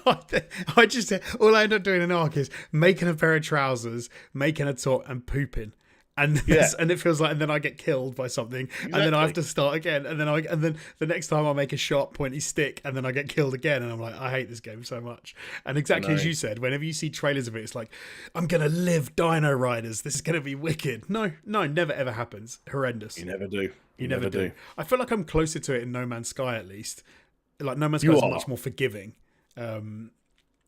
especially with the updates they've made, but I still feel far off it in No Man's Sky. Like, I want a mech, I want a freighter, I want crafts in my armada. You want like resource farms that mean that certain minerals you just never have to think about again, because like it just takes, I don't know how it takes care of itself, but it just does. Like, yes. That's and I'm sure you get to that. I know farms are a thing, but like, yeah, there's always that feeling of every time you reload, your No Man's Sky save, and you get that little warning indicator saying like, oh yeah, your hazard protection stuff is getting low on power, and you're like, oh yeah, this is the game where I need to shoot plants every 3 minutes to make sure I've got enough carbon to not die. Yeah. I forgot that was this game. I forgot how to craft everything. Like, I had to relearn how to play that game. It was really annoying because I kept running out of ammo for my blaster, and I was like, where the hell do I get ammo from? And it was not that enjoyable when I first got back into it. Yeah, I guess just always an impossibility on their side. Like, onboarding is always going to be an incredibly hard thing when something has changed so much over so many years. But cool that it's still a thing. I hope that you're able to get the PS4, PS5 save transfer bug sorted sooner rather than later, so you can see some of those, new volumetrics and new shiny water physics before you stop playing again for another year or two. Me too. Yeah. One last thing before we move on to another news story, I did also just want to give a quick shout out, talking about things we've watched. Double Fine Psychodyssey. Did you catch this, Jonesy? They released. I didn't get a chance to in the end. I really wanted to because I'm a big fan of that series, but I have not yet watched it. Okay, so it's absolutely worth watching. Episode 33, which is essentially functions as an epilogue, if you will, to the Double Fine Psychodyssey, which, for anyone that missed it, was the Double Fine produced documentary that charted the development of Psychonauts 2 across many, many years. And this is kind of it's a 90-minute long, so almost like a feature-length episode that kind of looks a little bit about, does a bit of a post-mortem on Psychonauts 2, how the team kind of felt about the documentary once it was out in the world and how they reacted to it, what Double Fine looks like now and what the future for Double Fine looks like. And it's a really, really nice send-off for that series, which I have watched now in its entirety twice and watched bits of a third time. It's a great documentary. It's so good. Like, fantastic. I think I flip back and forth between whether or not, I think unequivocally, I think it's the single best sort of like documentary or video feature or series that's ever been made about video game development. The thing that I sometimes allow myself to think is that I think it's one of the most like touching and enlightening and warming and like both sort of like heartwarming and heartbreaking simultaneously spotlight that's ever been shone on the creative process in general, let alone video game development, that I've almost ever seen. But I think it's one of those things where like video game development, because of the way it leans on and requires a certain amount of collaboration and the kinds of people it brings together, I think that was just a unique kind of like sort of, it is one of those environments that does create these stories. And the fact that they captured it the way they did and presented it the way they did, and that it's all out there for free on YouTube, I just think it's a must watch. Like it almost, I can't remember who said at the time, but like I think someone on like, it was probably Ben Hansen on MinMax, said something like, it feels like this like the entirety of Psychodyssey should be required viewing before anyone has any opinion about any video game ever again. And that's maybe a bit extreme, but I kind of also kind of feel that way as well. I don't know though, because I love that. I love that series. I think it's fantastic. I've only watched it once. I probably would go back and watch it again. Like I'm kind of like you. I think it's phenomenal. However, I came out of it in so many different minds about different things. Like it wasn't like you watch it and you think this is the correct view to have about this in video games. Like I came out of it like really liking some characters sometimes and then hating them then other times, and thinking they were right about some things and thinking they were so wrong about other things. There was like a whole bit where the guy who's the I can't remember, he's one level under Tim. He's the guy who gets brought in.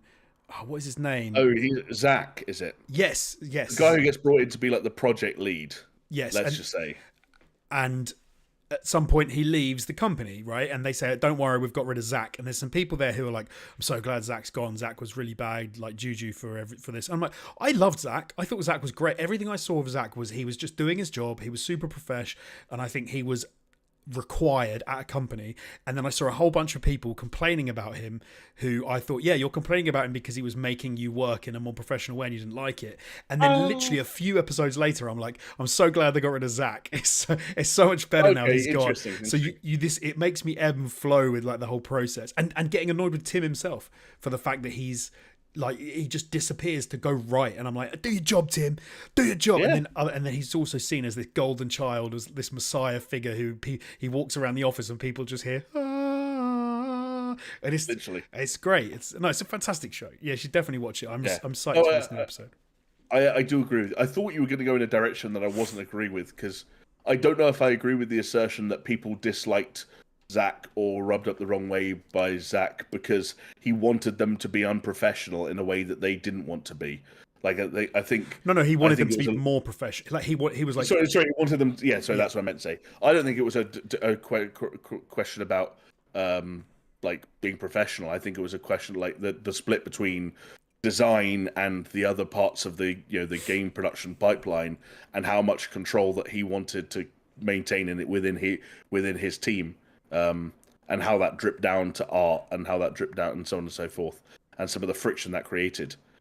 one of my favorite bits in the whole thing, if you let me a quick aside, is when one of the documentary makers asks to take part in the game, like the game jam that they have, which we've talked about before in the podcast, and he has this idea whereby you have to make a meal, but the ingredients are massive, and you have to like run across the level, and you have to like cook an egg, or you have to chop tomatoes and combine all the ingredients and put them on a plate.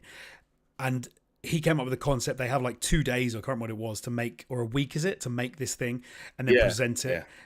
And they ended up liking it so much that they put it into Psychonauts 2 as a level, and also he won like that little thing or whatever they did, or he just did very well, and he now works as a game designer. And I think that's such a cool little story inside of a story, which I loved. It's called Amnesia Fortnite, and they basically tools down for 2 weeks, break off into teams, and everyone makes a game. And I've played that level in Psychonauts 2, and I had such a fun time playing it. Yeah. Doubly because I knew what was behind it. And the fact that there are so many arcs like that, and it's funny, I didn't call you out on it, but you referred to them as characters earlier, and it's like, that's what it ends up feeling like. It ends up feeling like you're watching like a TV show where these are characters, when they're people who just happen to be a camera in the room. It reminds me a tiny bit of what is his name? The Rob McElhenney. I never watched that show. I don't remember what it's called. Which I love. I also love. Jesus, what's it called? I never watched it. It didn't appeal to me. Was it an Apple show? It's and it's someone in chat will have to remind me. You start talking about it. I'll look it up. Oh, it's a sitcom based around a guy who starts his own video game developer, Mythic Quest, and it's obviously in collaboration with Ubisoft, because they use a whole bunch of like For Honor stuff and a bunch of other game footage from Ubisoft for their mythic game, their fake game Mythic Quest in the show. It's also got the actress who plays Aloy is in it, and a couple of other actors that you'll recognize. Ashley Birch. But there's some episodes of that which feel very much like Psychodyssey. There's also some episodes in it which are complete departures and feel like they're complete different shows, and they are masterpieces.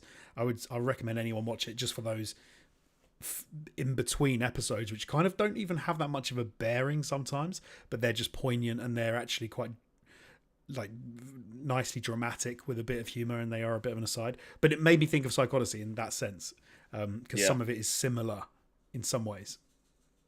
And that's probably why the people in Psychodyssey become characters, and like, I don't know. I just feel like maybe it's just because you and I have been a part of creative processes like these before, and we've worked in teams like these before, and we've cared about projects before and been invested, and we've done crunch adjacent sort of working schedules and things like that, and we're all familiar with that idea that almost was encapsulated by Zach, which is that you can fill a room with the most like passionate and hardworking and creative and like amazing people who are all totally unified in what they want to do and the direction they want to head.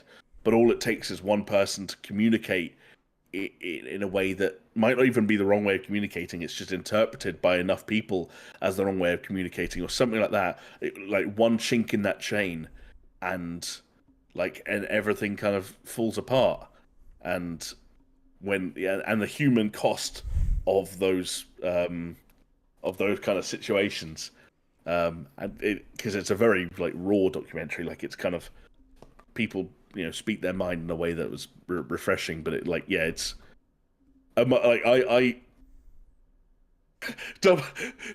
I grew up. We talked about this already. We grew, because of the age I am, born in the early 90s. I grew up with the OG X-Men and the OG Spider-Man, and stuff like that.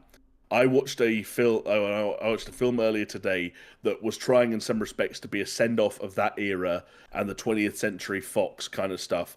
and had some direct callbacks and touchstones to the films that were like the superhero movies that I grew up on. Double Fine Psychology episode 33 had by like 10 times as much of an emotional impact on me as the entirety of Deadpool and Wolverine. Like I was moved to tears or close to tears 3 or 4 times in that 90 minutes. And I never even thought about any of that during Deadpool, which isn't a surprise. But there you go, weird comparison. But there you go. No, I think it makes sense. Like the amount of time you spent with Psychology versus Deadpool as well makes a lot of sense. I will say one thing that always blows me away, and this is not a dig, it's going to sound like it, but when you watch Psychology, you see how much goes into a video game like Psychonauts 2, and you then play Psychonauts 2, and you think, like, wow, we are so far from the future in which video games are all-encompassing, do everything, AI-driven masterpieces. Like, this is still people bleeding and sweating to make a, not mediocre, but like... Well, it's a game that they would admit themselves for most of its development time was bad. And it's in a fun game, it's an enjoyable game, but it's a competent platformer which has some really cool elements to it. But when you watch that documentary, it's like, oh my god, there's so many people working so hard and doing so well to make something which you'd imagine that when you played Psychonauts 2, you'd be playing like the greatest video game of all time. Knowing, do you know what I mean? By putting how much effort and love and time, and how much they remake stuff and they redo it, and they're like, this isn't good enough, we've got to do it again. And you'd be, I think sometimes you need to be forgiven as a gamer for playing a game and going, oh, this isn't very good. And then because you don't realize what has gone into it. So that's what I do think. Yeah. I get the point of what, that's why everyone should have to watch Psychonauts, because you're almost like, sorry, it's Psychology, because you're like, no, this is what it takes to make this game. Yeah. Now you have one tiny inkling of what it's like. Exactly. And it's never going to be a totally fair ball game, because like criticism still needs to exist and consumer advice still needs to exist. Yes. And we need to be able to say a video game is bad, even if it was in development for however long or cost however much money. But it's always interesting context. And I'm reminded of it now every time someone like Jason Schreier tweets something like, it's a miracle that any video game was made.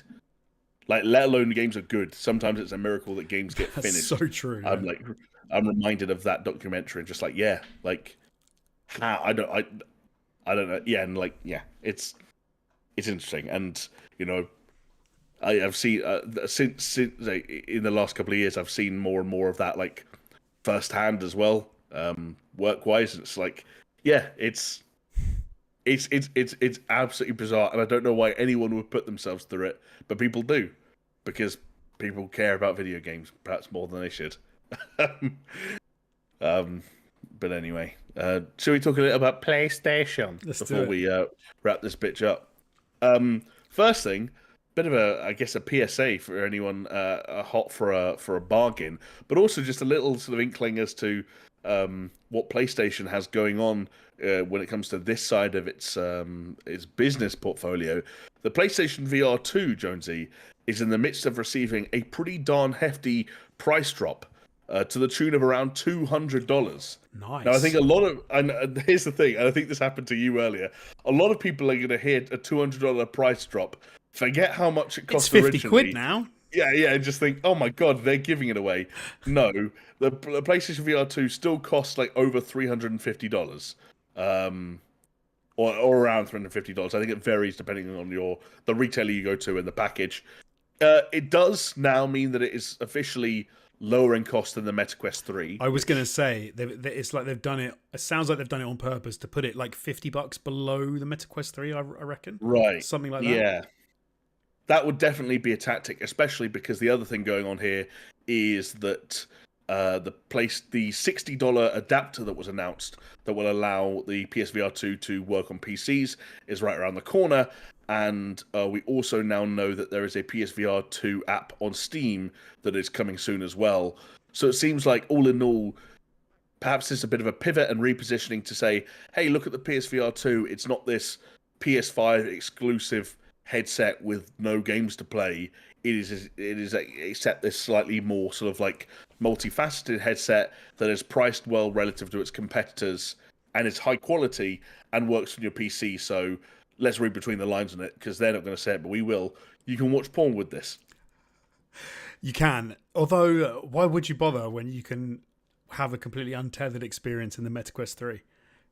I mean, I prefer my wanks to be untethered where possible, so you're right. That does sound preferable. You're already holding, one bit of cable. You don't need to be having another one attached to your head. But no, this to me makes total sense. Like they needed to make this more viable for consumers. Like, totally. So I had this exact dilemma earlier in the year, which was, I really want a new VR headset. I don't know what I'm going to get. And when I looked into it and I did all the research, for $390, it was total no brainer to go with the MetaQuest 3. The PlayStation VR 2 wasn't even on my radar because it was tethered, B, it was PlayStation specific, and it was so expensive. But if this had been the price point it is now, and the PC tether was available when I was making that decision, it absolutely would have made me think again. I still think I would have gone with the MetaQuest 3. I was going to say, I think you might have thought twice. I don't think it would have changed your mind. No, it wouldn't. But if it would make me think again, I think there's a number of people that it would have actually done enough to change their minds. And that the only reason being that there are a lot of VR titles on PlayStation that I can't play with my MetaQuest 3, which I would like to be able to. So, and maybe I would have made the calculation like, well, hold on, I can use it on my PC, I can use it on my PlayStation. That's viable. But I still wouldn't have made that distinction because of there's things that the MetaQuest 3 has that the PlayStation VR 2 doesn't, like full color pass through. That mixed reality stuff is, I think, is fantastic. For me, that is the future. That's the way it's going to go. But I've used the PSVR 1, not 2, and I thought it was very good. It was a very capable bit of kit. That was a comfortable headset, so I presume this is the same. I guess, like you mentioned, obviously there is still PlayStation exclusive software, but that library has not grown particularly in size or quality with the launch of the PSVR 2. Like, I feel like that Horizon Call of the Mountain game is still one of the only real kind of like top shelf products that non-PSVR 2 owners might look at with some amount of jealousy. Do you think that these changes, the price drop and the PC compatibility, is enough to move the needle on PSVR 2 without also supporting it in terms of like first-party software? Because I just don't see where the first-party, I don't know where the PSVR 2 games are. No. So I think if you're a PlayStation main and you were thinking to get a PSVR 2 headset, just the price drop's not going to do enough. You're going to need some more big titles, first-party titles. I think if you're a PC gamer who also plays PlayStation, I think this will do enough to change your mind. As you said, it's got a Steam app for it and everything as well, so you'll be able to do more stuff. And if you're like me, if you've not owned if you're not bought a headset for a while, or maybe you're getting your first one, I could see it making a difference. I don't think this is going to make a massive difference to total sales, though. I think it's going to move the needle for some small, percentage of the base. Is going to give them a few more units sold. I don't think it does enough to make it that impressive to them, though. I agree. I'm looking at the official, on the PlayStation's website, the official PSVR 2 games section, where it's like, hey, PlayStation VR 2 games, escape into worlds that feel blah, blah, blah, blah. There are 4 games that are kind of like put front and center. It's Resident Evil 4's VR mode, which came after release. I can see why that's there. Horizon Call of the Mountain, which was the one notable launch game. Gran Turismo 7, which is now a handful of years old and, again, just got a VR patch. And Beat Saber, which runs on every headset going. Yeah. Like, the fact that Beat Saber... Yes, there is a PSVR 2 update, but the fact that that's still buy a PSVR 2 because of Beat Saber, it blows my mind, and I think is a pretty damning indictment of where the PSVR 2 is at, if I'm being totally honest. And I know I'm going to get some grief for this from people who watch this, because I know there's some people that... There's at least one person who gets really riled up when we say the wrong things about VR. But even on the MetaQuest, there's still people who push, or there's a lot of people say good things about Space Pirate Trainer. And that is the first game I ever played on the HTC Vive, going back 10 years, and it's still a game that is looked at and said, "Oh, this is a fantastic VR game." It's like, where are all the others, man? Like, where are the Sony first-party VR games that are absolutely incredible to really shift this, to shift their headset? And I think it's a reimagining of what they're trying to get at as well. I don't think the like the first-person experience stuff is necessarily the thing that's going to do it for me. It will be more like, we played the Astrobot VR game where you're like following around. I think it's Astrobot, isn't it? Where you're running around. Yeah, that was Astro's Playroom, I think it was called. But yeah, Astro started life as a PSVR title. And that as experiencing a little colourful platformer was one of the best things. I think Rescue Mission, actually. Astrobot Rescue Mission. That's it. That sounds like it's right. But yeah, that for me was like, I was imagining this whole swath of games which are all supported, that are all platformers, that are relatively easy to make. You haven't got to worry about too much about the, VR tech and integrating stuff, but you're just going to experience platformers in a new way.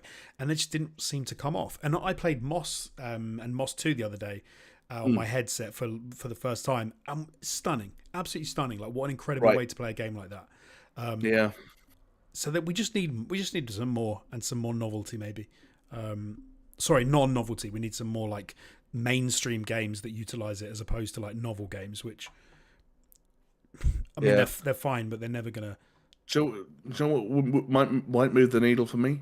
A Half-Life Alyx PS5 port. But even Half-Life Alyx, though, I think it's very good. I still really want to play it. It is very good. Like I'm not suggesting it's not, but I didn't play it and think, oh yeah, this is gonna really sell some VR headsets. It's like, oh, this is good. Yeah, I enjoy this. But it still had the similar problems VR has. It's still like, it's when it comes to the combat, it's slow paced, timed out combat because you can't have the speed and the intensity that you have in a normal like first person shooter game. Yes, I guess so. But then that's because it's in VR, like that, and that's by design. Like, but do you know what it's like? Do you know what it's like? You play Doom, and you have the that kind of gameplay, or Quake, or a game like that, and then you watch the Doom film with The Rock, right? And then they cut to the first-person view mode bit, and he starts walking around, and then he looks in a doorway, and a monster goes ah, and then he shoots it, and it's like, this is not what Doom's like. This is a crappy walk through at a theme park, and that's I think what combat for me in a lot of VR games still kind of feels like. They haven't quite cracked that nut, so to speak. No. Right. Well, that's I guess one to watch, both as to whether or not Jonesy's first-person shooter desires will be fulfilled in the future, and whether the PSVR 2 will turn out to be a success in the future. But regardless of whether or not you buy that piece of Sony hardware, there's another piece of hardware on the horizon that is already raising a lot of pulses. On September 6th, the same day as the game launches, Astrobot is going to be getting its own DualSense controller fit with a very dashing blue and white color scheme, some carved sci-fi lines, as they call them, and then Astro's glowing blue eyes front and center in the middle of the touchpad. Jonesy, I'm usually pretty good at not buying limited edition controllers when it comes to the releases the PlayStation have put out in the past. Even games I've loved that have had limited edition controllers, I have not bought them. However, this looks pretty damn nice. It does look good, doesn't it? It does look very nice indeed. It just looks extremely clean. I love the cleanliness of it, and the fact that they're able to that they capture the spirit and the aesthetic of Astrobot as a character, and with a controller that I still would happily have on display in my living room. Good job. Limited quantities of these are being released in September at $79.99 US. Probably knowing our luck, that's going to be $69.99. Of course. In the UK, are you going to join the rat race to try and get one of these bad boys? Yes. You are? Okay. Yes. I might have to join you. We are suckers, aren't we? We are suckers. My kids already saw it as well because I showed them it. This was a mistake, and they were like, "Please, can we get that?" So it is very cool. And once the kids are in, controllers, they do break controllers quite easily. So it's always good to have a spare. See, I was listening to a podcast the other day and one of the guys on the podcast is a father. I think he's a father of two, and all the kids are kind of into gaming to various degrees. Obviously, controllers are expensive. So what he does is he has a system where I don't think it's physically, is in like buying different color variants of the controllers. I think he color codes them with like stickers and names, and everyone has their own controller. And if you break or scuff up or ruin your own controller, it's like, sorry, that was your controller. Like, when's your birthday coming up, or when's it Christmas? We do And have like, that a bit. you can borrow someone else's controller if you ask nicely, but it's not yours. And if you do anything to it, then theirs gets replaced first. So we do that a bit. We've got. I bought some I bought some new controllers to be like spare controllers, and immediately when they arrived, the kids were. So one of them was the camo controller, and the other one is the cosmic purple one. Okay. And so my 8-year-old immediately was like, "That purple one's mine." He was, and I was like, "It's not yours, it's everyone's." And he's like, "No, that's mine." And now if anyone touches it, he's like, "Why have you got my controller?" And like, "It's not your controller." And then, but then the 5-year-old is the same with the camo controller. So, and like, if I sit down and pick up the camo controller, the 5-year-old's like, "Can you put my controller back, please?" And I'm like, "It's not your controller." I kind of bought the camo one for me a little bit. Well, the irony is, it's all bloody yours. You paid for it all. Don't they? Yeah, we get that all the time. They're like, "This is my thing," and I'm like, "I bloody bought it." But yeah, there we go.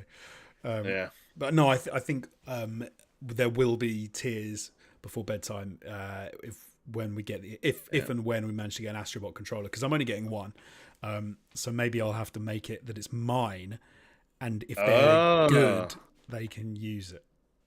Yeah, interesting. You also, in the middle of telling that story, stumbled upon the working title for the most recent Legend of Zelda game, "Tears Before Bedtime." Tears for the working title, yeah. Yeah. Okay, so so far we are one yes and we are one no when it comes to upcoming Sony hardware. The last thing I picked your brain on. You didn't answer. You didn't answer whether you were yes or no on the VR2. I'm the same as you. I'm Okay. no on PSVR2, yes on Astrobot. Okay. Depending on like if Astrobot sells out in 30 seconds, I'm not gonna like go. I'll be like, okay, whatever. I'm not gonna become an eBay fiend and spend 90 quid on a controller. I don't need that in my life. But if it's available and like I'm there at the time and I've got money and I see it, I'm like, oh yeah, I'll pick that up.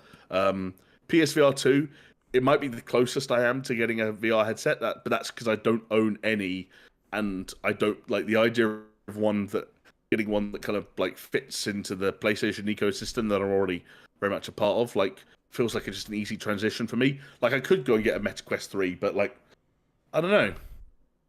To be honest, I think the real thing is I don't want any headset right now, and I think I would need to want to first, and then I'd figure out which one was right for me. I don't have an answer for that at the moment. But the third thing that we need to determine our desire for, and again, I don't know how many times more we can talk about this before it's either officially happening or officially not happening, but rumors continue to circulate about the possibility of a PlayStation 5 professional console, perhaps releasing still, according to some people, Jonesy, this year. We know that there were reports kind of earlier in the year that were very much real. Like, in some cases, we saw the leaked documentation that was shared with developers.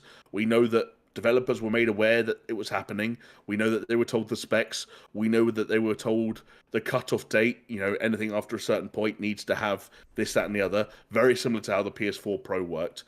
So it's not a question of whether or not it's real anymore, but a lot of people are still looking at this fall, if you will, and the release slate, especially as it pertains to first-party titles. The fact that Astrobot is one of the bigger titles that's coming out in September, when a console would almost inevitably be November, and so on and so forth, and saying, are they really releasing a PS5 Pro this year? I will say, before I throw that actual question to you, we did get an interesting tidbit of information in the last couple of weeks, courtesy of the aforementioned No Man's Sky and the World's Part 1 update. Essentially, someone did a little bit of data mining into the PS5 version of the update and found references in the files to Trinity. And for anyone that doesn't know, Trinity is the reported code name of the PS5 Pro. The thing, though, that maybe made people a little bit disappointed, or if they were trying to, coping and convince themselves it wasn't the end of the world, told themselves that things weren't final, was that Not a whole lot changes in the transition from the PlayStation 5 version of No Man's Sky to the Trinity version of No Man's Sky when it comes to the existing graphics sort of defaults, if you will. The clearest changes that we could see based on that data mining were that the dynamic resolution scaling, in terms of the level it bottoms out, will go from 0. 0.6 to 0.8, which means, as the resolution is scaling to make sure performance is consistent, it won't drop as low as the PS5 version will be able to do. And graphical detail in some things, notably water, will go from high to ultra relative to the PC specs and the PC settings. Jonesy, on the one hand, those are like pretty minute changes that most people wouldn't even notice. But on the other hand, it does appear to be a company getting ready for a new console that, correct me if I'm wrong, people aren't even ready for yet. Where do you stand on the whole PS5 Pro thing? Would you buy one this year? And why? I don't know. Why release one? It's a weird. We talked about it before. Like, it's a strange time to release one. There's not much coming out that's going to be this front and center. I mean, it could be that they announce some stuff later in the year that's going to be coming with the PS5 Pro, and they're like, "This is the best place to play this game." I personally don't think I'll be picking one up, because there's no games that I feel I need to get to play it on. Like, I think when the PS4 Pro happened, it was the reason I got that was because my PS4 died and I needed a new one, and it made sense to get the Pro. Like, that's I didn't feel the need to rush out and get one either. So maybe that's normal for me anyway. But yeah, I don't feel the need to, like, at this point in the life cycle, I don't feel the need to rush out and buy a PS5 Pro. And I suppose one thing you can say about No Man's Sky and the data mining is, hey, if it goes from high to ultra, maybe ultra's the top setting. Maybe it could have gone to super mega ultra, but that doesn't exist. And the fact that it goes from 0.6 to 0.8, you could say it's not that much of a jump, but hey, it's a third again, as good. So it's tricky.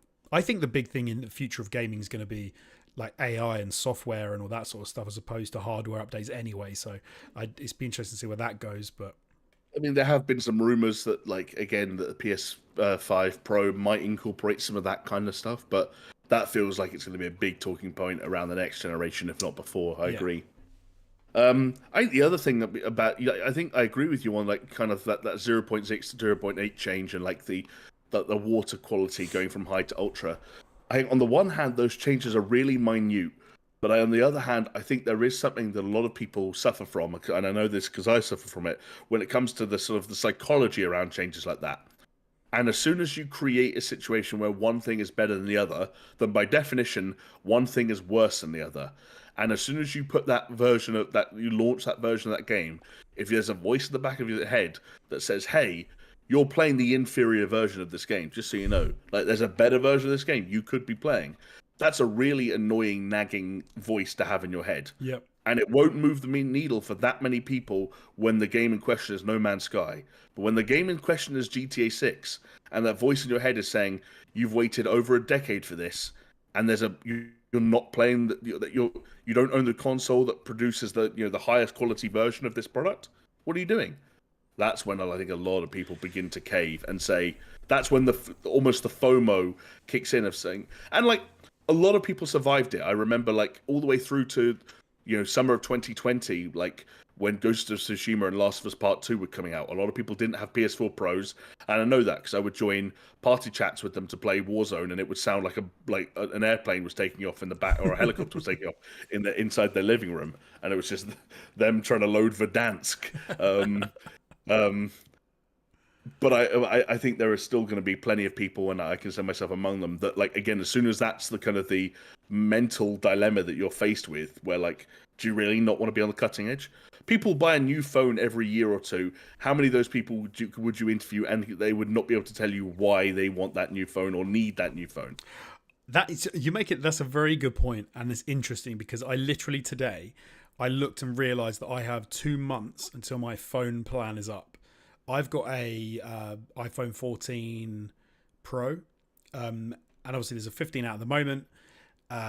and it's the first time ever where I have no intention to upgrade my phone. Right. And could you tell me if you did upgrade, like, do you know what you'd be getting? No. And other than like generically faster, like Apple always have their own like integrated and like bespoke chipsets and CPUs and stuff like that. But like, how many people know how many megapixels their current camera is, let alone relative to last year, just in its own right? Like, no one does. No idea.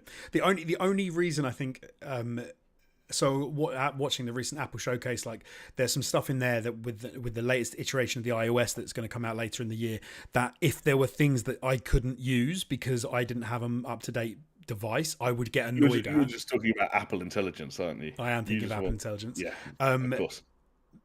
But I don't think that's going to be an issue going back 1 or 2 generations. I think that will be if you're going back multiple generations, and I think that could be the same with like PlayStation 5 Pro. But like realistically, I'm at the point where they look. Let's be honest. When the PlayStation 5 was coming out, they were talking about like 60 FPS, 4K standard. They were talking about games in sort of this that are going to be more phenomenal than you've ever seen, and a lot of that stuff hasn't materialized. We're still having issues with frame rates. We're having to choose between graphical and performance modes. I think in chat Rodrigo made a good point, which he said it's weird because there's a lot of people who are still making the jump from PlayStation 4 to PlayStation 5, let alone considering PlayStation 5 to PlayStation 5 Pro.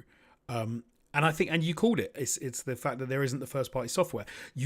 One thing which I hadn't considered and could be stratospheric is if their entire basis for the launch of the PS5 Pro is to couple it with the launch of GTA 6, which is supposed to launch later this year.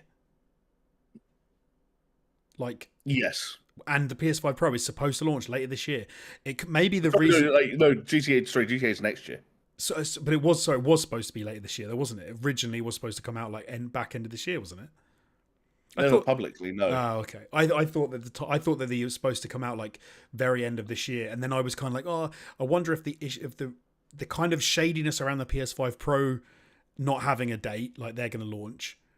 I wonder if that was because they were thinking, oh, as long as it's a few months before GTA 6 comes out, it doesn't matter when it. Do you know what I mean? Like they're just relying on exactly what you said, saying this is the best way to play GTA 6. I think they'll still do that. You go back to the launch of the PS4 Pro and the promotion of the PS4 Pro, one of the things that was front and center. Do you remember watching like a PS4 Pro demonstration and how Spider-Man was like a weirdly big part of that? And like, but swinging though, swinging is limited by the HDD, and an SDD gives you unlimited swinging power or whatever. Well, I think the SSD stuff was more of the PS5 jump. Sorry, there was some, you're right. There was some Spider-Man 1 stuff around the PS4 Pro, and then again that was 2016, and Spider-Man ended up coming out in 2018. So like, they will still do some punchy stuff in terms of we're going to market this console on games that are a few years away. So for sure, as soon as Rockstar start lowering their threshold in terms of who can market their game and like where it can show up and like co-promotional deals, PlayStation will be all over that. But I don't know. The other thing I'd say, who was it who you read out that comment from? Was it Rodrigo? It was. I don't mean to challenge Rodrigo on that, but I don't think that's true.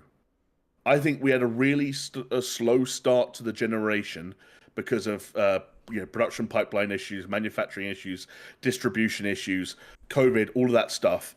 There was a really unusual and really slow start to the generation. Getting a new console, a new gen console, was harder than it had ever been before. And I think we all, and that meant uptake of that console, even the people that wanted it, was slower than it ever had been before. And I think now, 4 years on, people are still perpetuating that myth that there's this outrageous number of people out there sat on PlayStation 4s who haven't bought PS5s yet. You go back to the start of the year, the PS5 and the PS4 were selling almost identically as fast as each other, like within 1 million units of each other. And maybe not like people who are sitting on PS4 won't buy a PS5, but like you just said it then, PS4s and PS5s are selling at the same rate. So there's not been a switch. There's not been the switch yet. It's not been like the fact that they can stop making games for PlayStation as PlayStation 4 games and just do PlayStation 5 games because people haven't yet. Yeah, taken like one because together.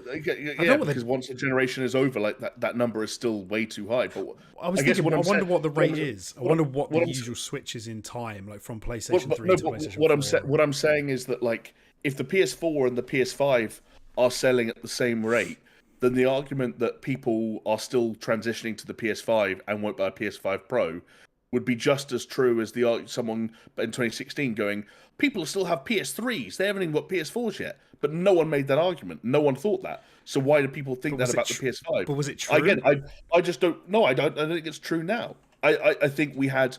I think that 2020 and 2021 were the weirdest years for buying a console in any of our lifetimes, and we allowed ourselves to believe that had continued. That is, and it didn't. They were very strange years. But like, I don't know. I can tell you in my circle, family, friends, I don't know people who want PS5s and wait. I think I can't remember if Martin Ruffle bought a PS5 yet, but he might, but he is an unusually patient soul, and like no one else I know is waiting around twiddling their thumbs. Like people who wanted a PS5 bought a PS5 or a Series X or whatever they were doing. No, and I think you're right. There was that period where people couldn't, and then they would not. But I do think that obviously got sorted out with the supply chain and stuff. But I would have to look it up. But I feel like 4 years into a life cycle of the console, you said that the PlayStation 4 is still selling the same number as a PlayStation 5. Is that the same? Do you reckon? No. Sorry, not selling the same as in like they're still selling the same. You know what I meant? Like that. The PS5 had sold the exact same. If you line them up together, the PS5 was selling as well as the PS4. Oh, I see what you mean. I thought you were saying that you'd seen data that suggested that there's still the same number of PlayStation 4s selling as PlayStation 5s now. I'm saying that like okay, I'm that saying makes that more like sense. at the start of the year in like February of this year, so like 5 months ago, the PS5 and the PS5 was on like 55 million units. And if you line that up with the PS4 was also on 55 million units. Right, okay. So what I'm saying is like, it's on track. It's on track. Yeah. So what I'm saying is that like, if what Rodrigo said to be true, it has to have been true for every generation ever. It's not all of a sudden true for the PS5. It's funny because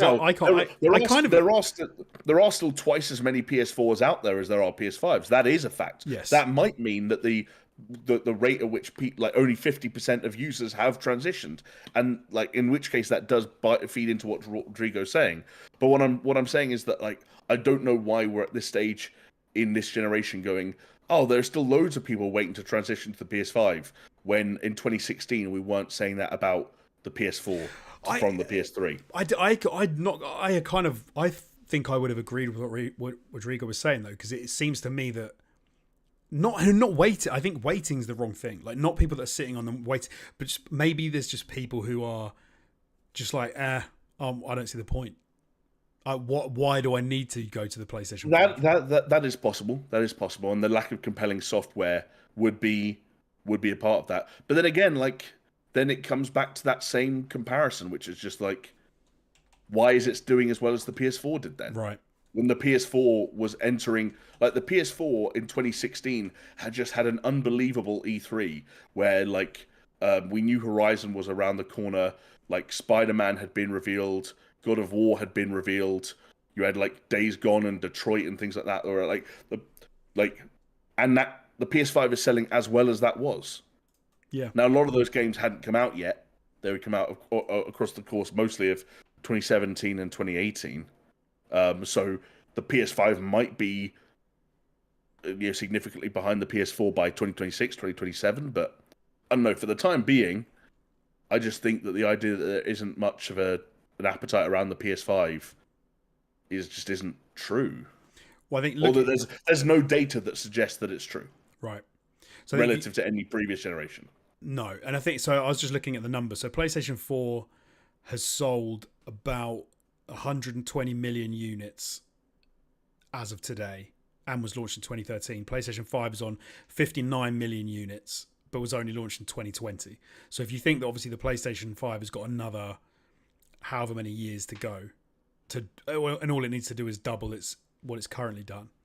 It's not yeah, it does seem like it's probably on par with what the PlayStation 4 did. And notably, like, you want to compare that to like the PlayStation 2, which absolutely smashed it. The is it still Biggest the selling of all best time. selling? Yeah.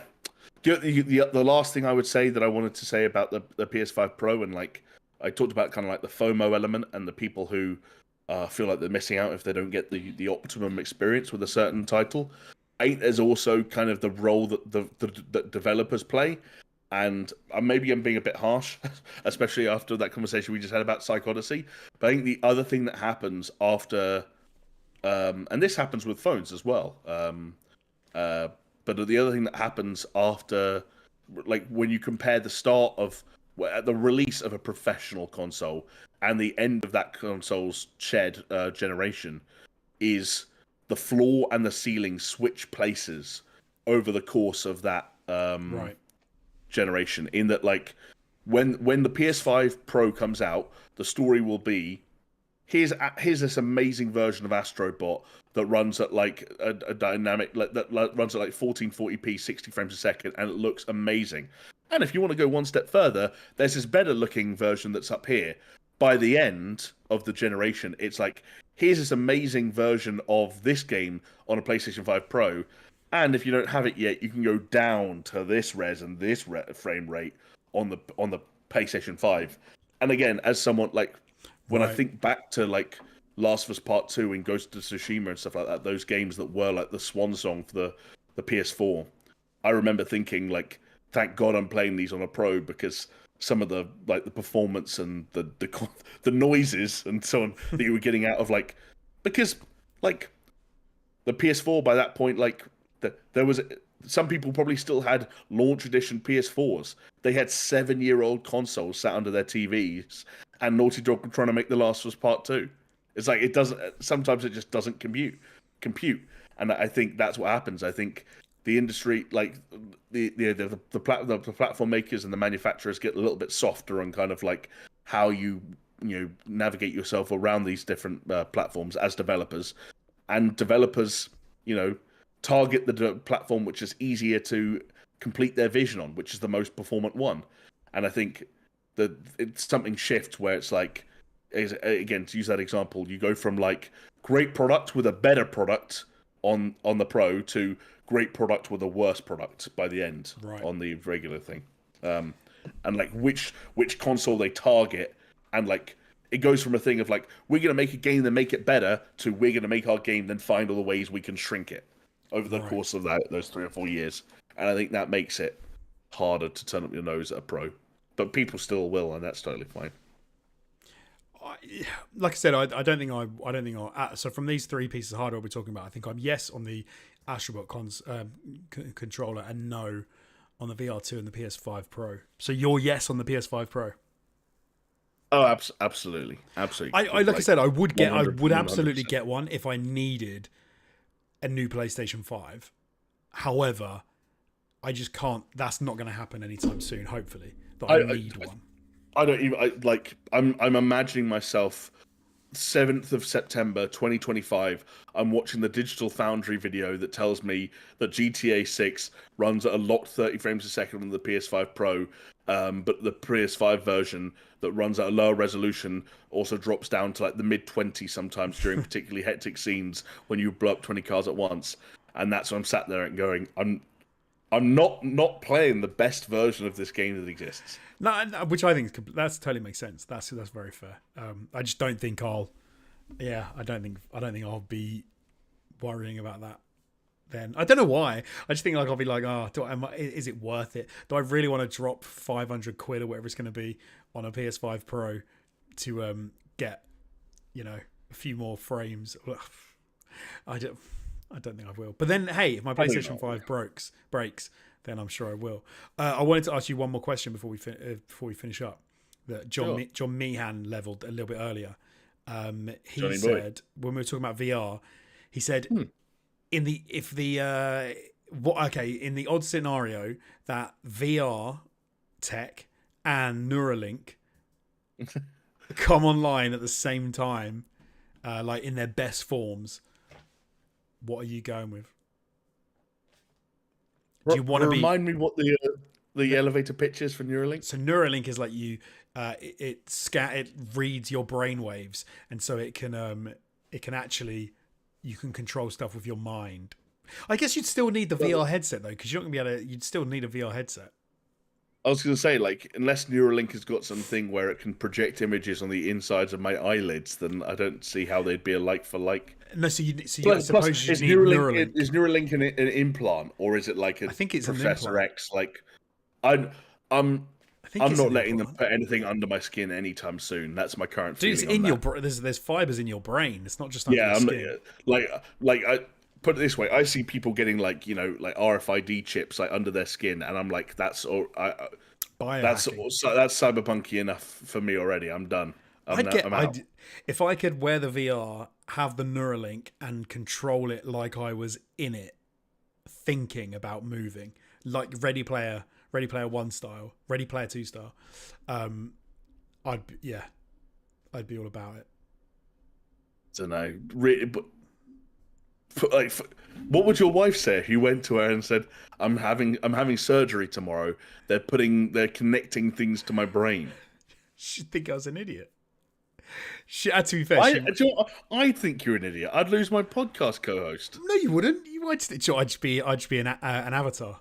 Do you know what the funny thing is?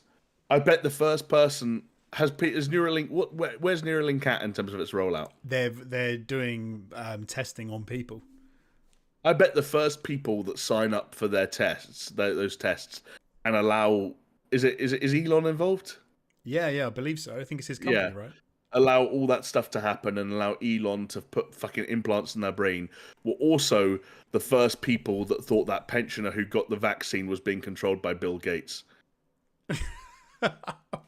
Right. Like, do you remember how that was a theory? No. It wasn't a legit theory, but like, I just think that there's a bizarre crossover between the. I think there'll be a fascinating link between people who are unvaccinated and people who get Neuralink. Do you know? I think it'd be inversely. I don't think any of the people who are like anti-vax would ever get Neuralink because I think. Oh, do you think they would because it's Elon? Yeah, but Right. because their reasons for not being vaccinated were rational to begin with.